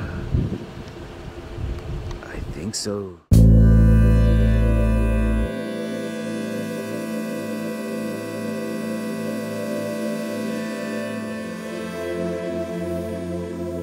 It's beautiful out here. Finally, old Kia made it to California.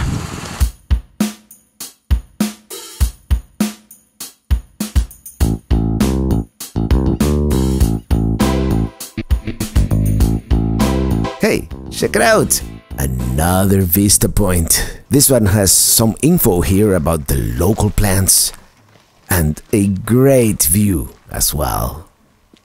And also some info about the Palomar Observatory, which is where we're going next. Here's the legend of what we're seeing here, including the Pacific Ocean, somewhere out there.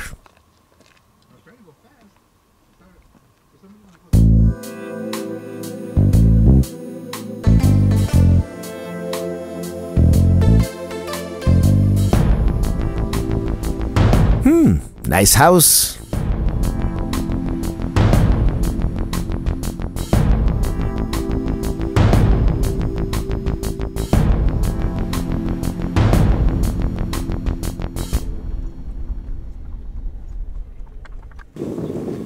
Here we are. Well, let's go see the visitor center first. Here inside, they have all these displays and infographics with all kinds of information about the observatory and its history, particularly the Hale telescope. Built in the 1930s, at the time it was the largest scientific instrument in the world. Back in the 40s and 50s, most of the pictures we saw from outer space were taken with the Hale telescope, including this one of the Andromeda Galaxy. Here's the now retired 18-inch Smith telescope, which was able to image larger portions of the sky, like a wide-angle lens, I suppose, and they were able to locate supernova stars with it.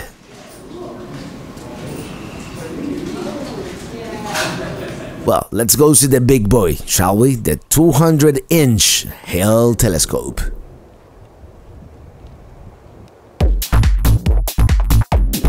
As we enter, there is a bust of astronomer George Ellery Hale, who built what at the time was the world's largest telescope. And this is it.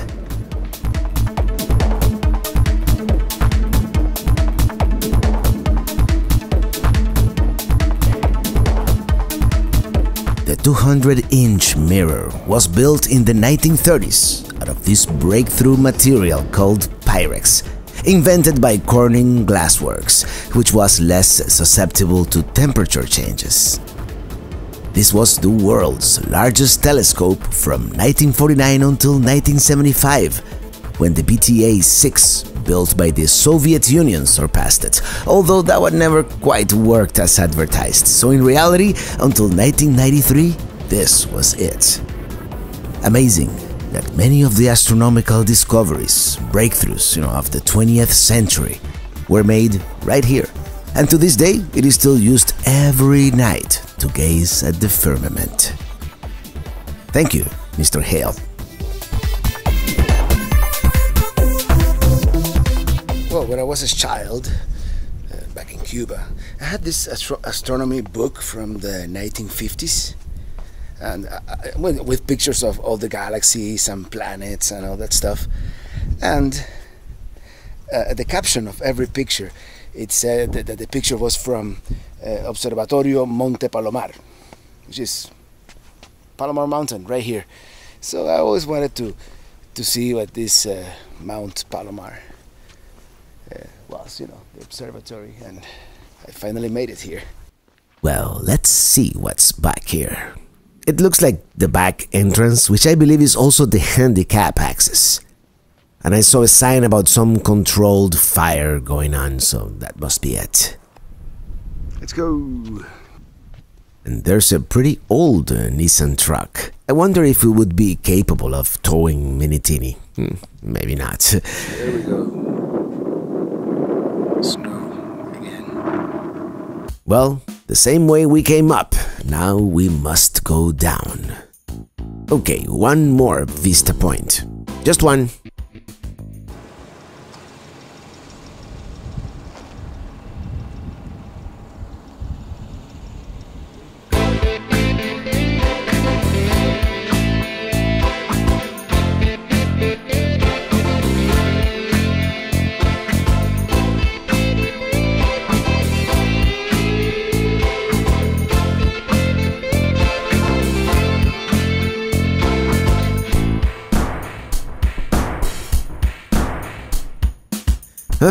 My luck.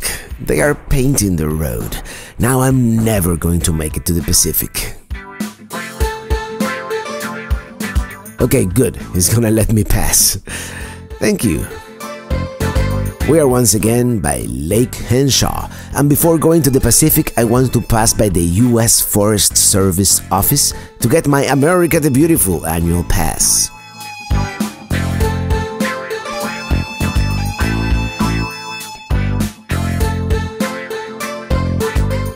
Well, here I got my America the Beautiful pass, you know, to be able to camp on the BLM in Sedona and for the national parks.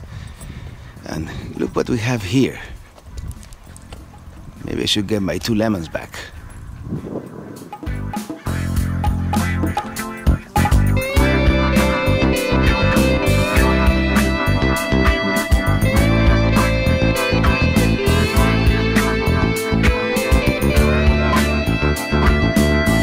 Let's stop here real quick on the side of the road.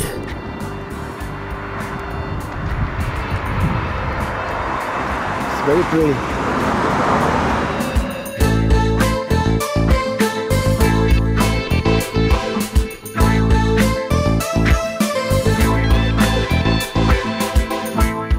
We are on the freeway, as they call them here on the West Coast, arriving at Oceanside, California.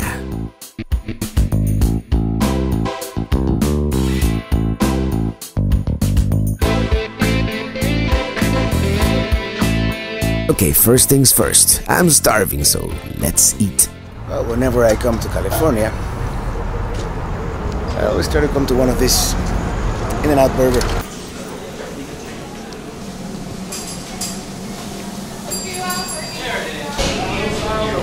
Alright, let's eat.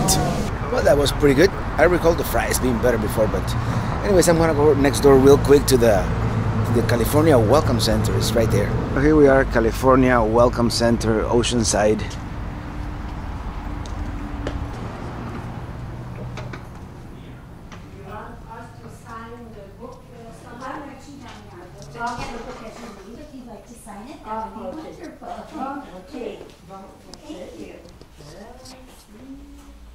They didn't have a whole lot of, they had like, you know, the pamphlets for all the attractions. I'm just gonna drive around. Can't wait to see the Pacific Ocean. The Pacific Ocean. Take the next left onto North Pacific Street. Well, this is actually a very special moment, a momentous occasion. I have officially driven old Kia cross-country. Take the next right onto the Strand North, then turn left onto Surfrider Way. Let me park here real quick and take a video of the ocean. Well, here we are. Pretty drastic change from Slab City, huh?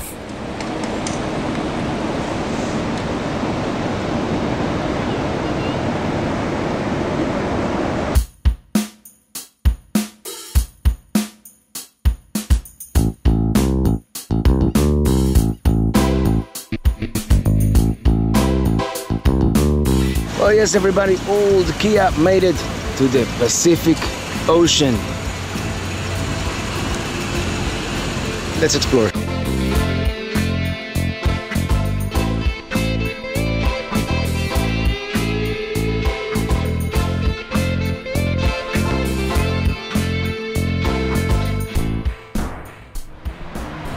Well, here we are, Oceanside, California. It is so nice.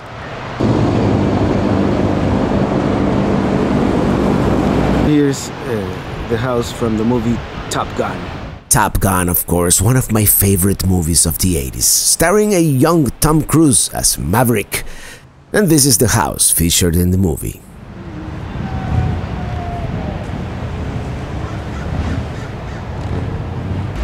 Let's go down to the ocean. These beaches are, of course, very popular with surfers.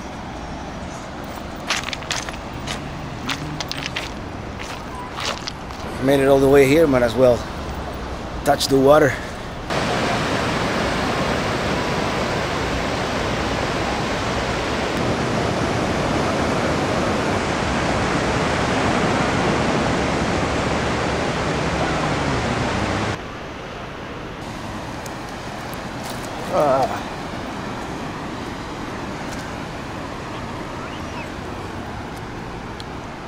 Actually, I think the Atlantic is saltier.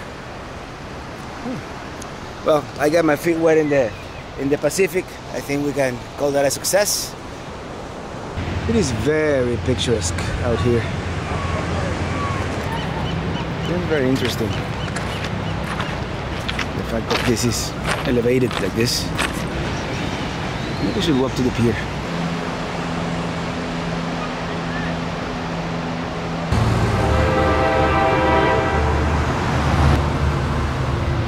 Check it out, a Pleasure Way Plateau, one of our favorites, and it is going to park right there, in the regular parking lot.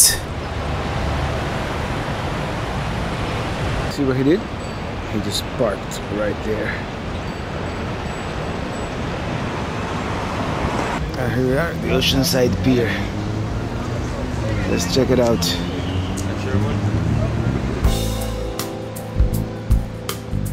pretty cool.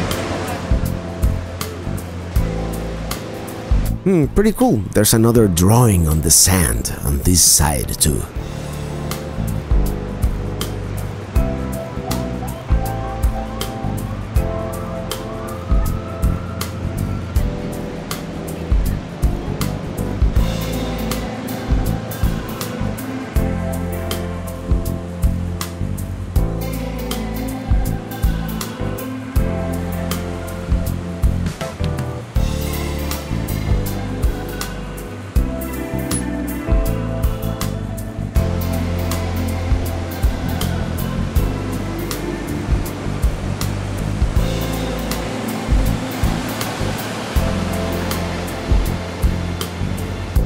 Well, the original plan, I was going to end the day at the Santa Monica Pier in Los Angeles, but it doesn't look like that's gonna happen. I'm not gonna make it there before sunset. So I'm just gonna enjoy here the Oceanside Pier, and maybe we'll look for a place to fly the drone after. We're gonna call it a day after that.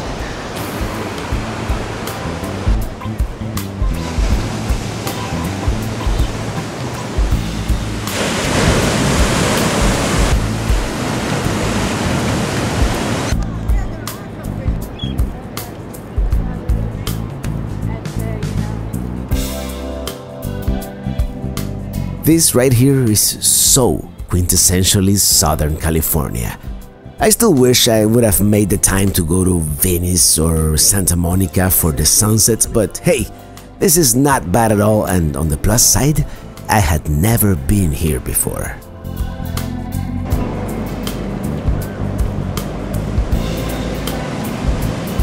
Don't go.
In 800 feet, turn right onto Surfrider Way.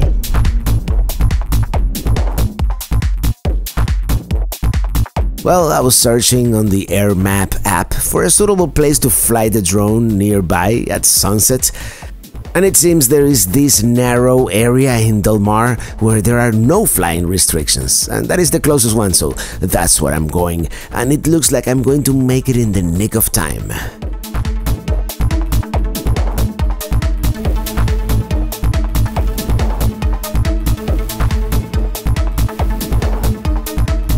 As I said, we are almost out of time.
Cool trick you can do with a drone, you can fly back up and make the sun come out again. How cool is that?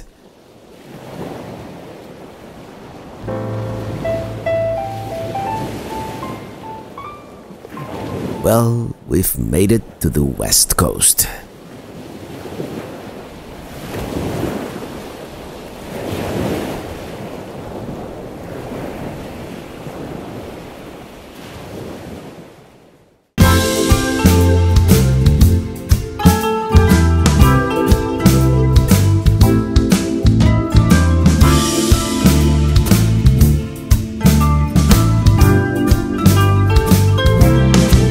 I'm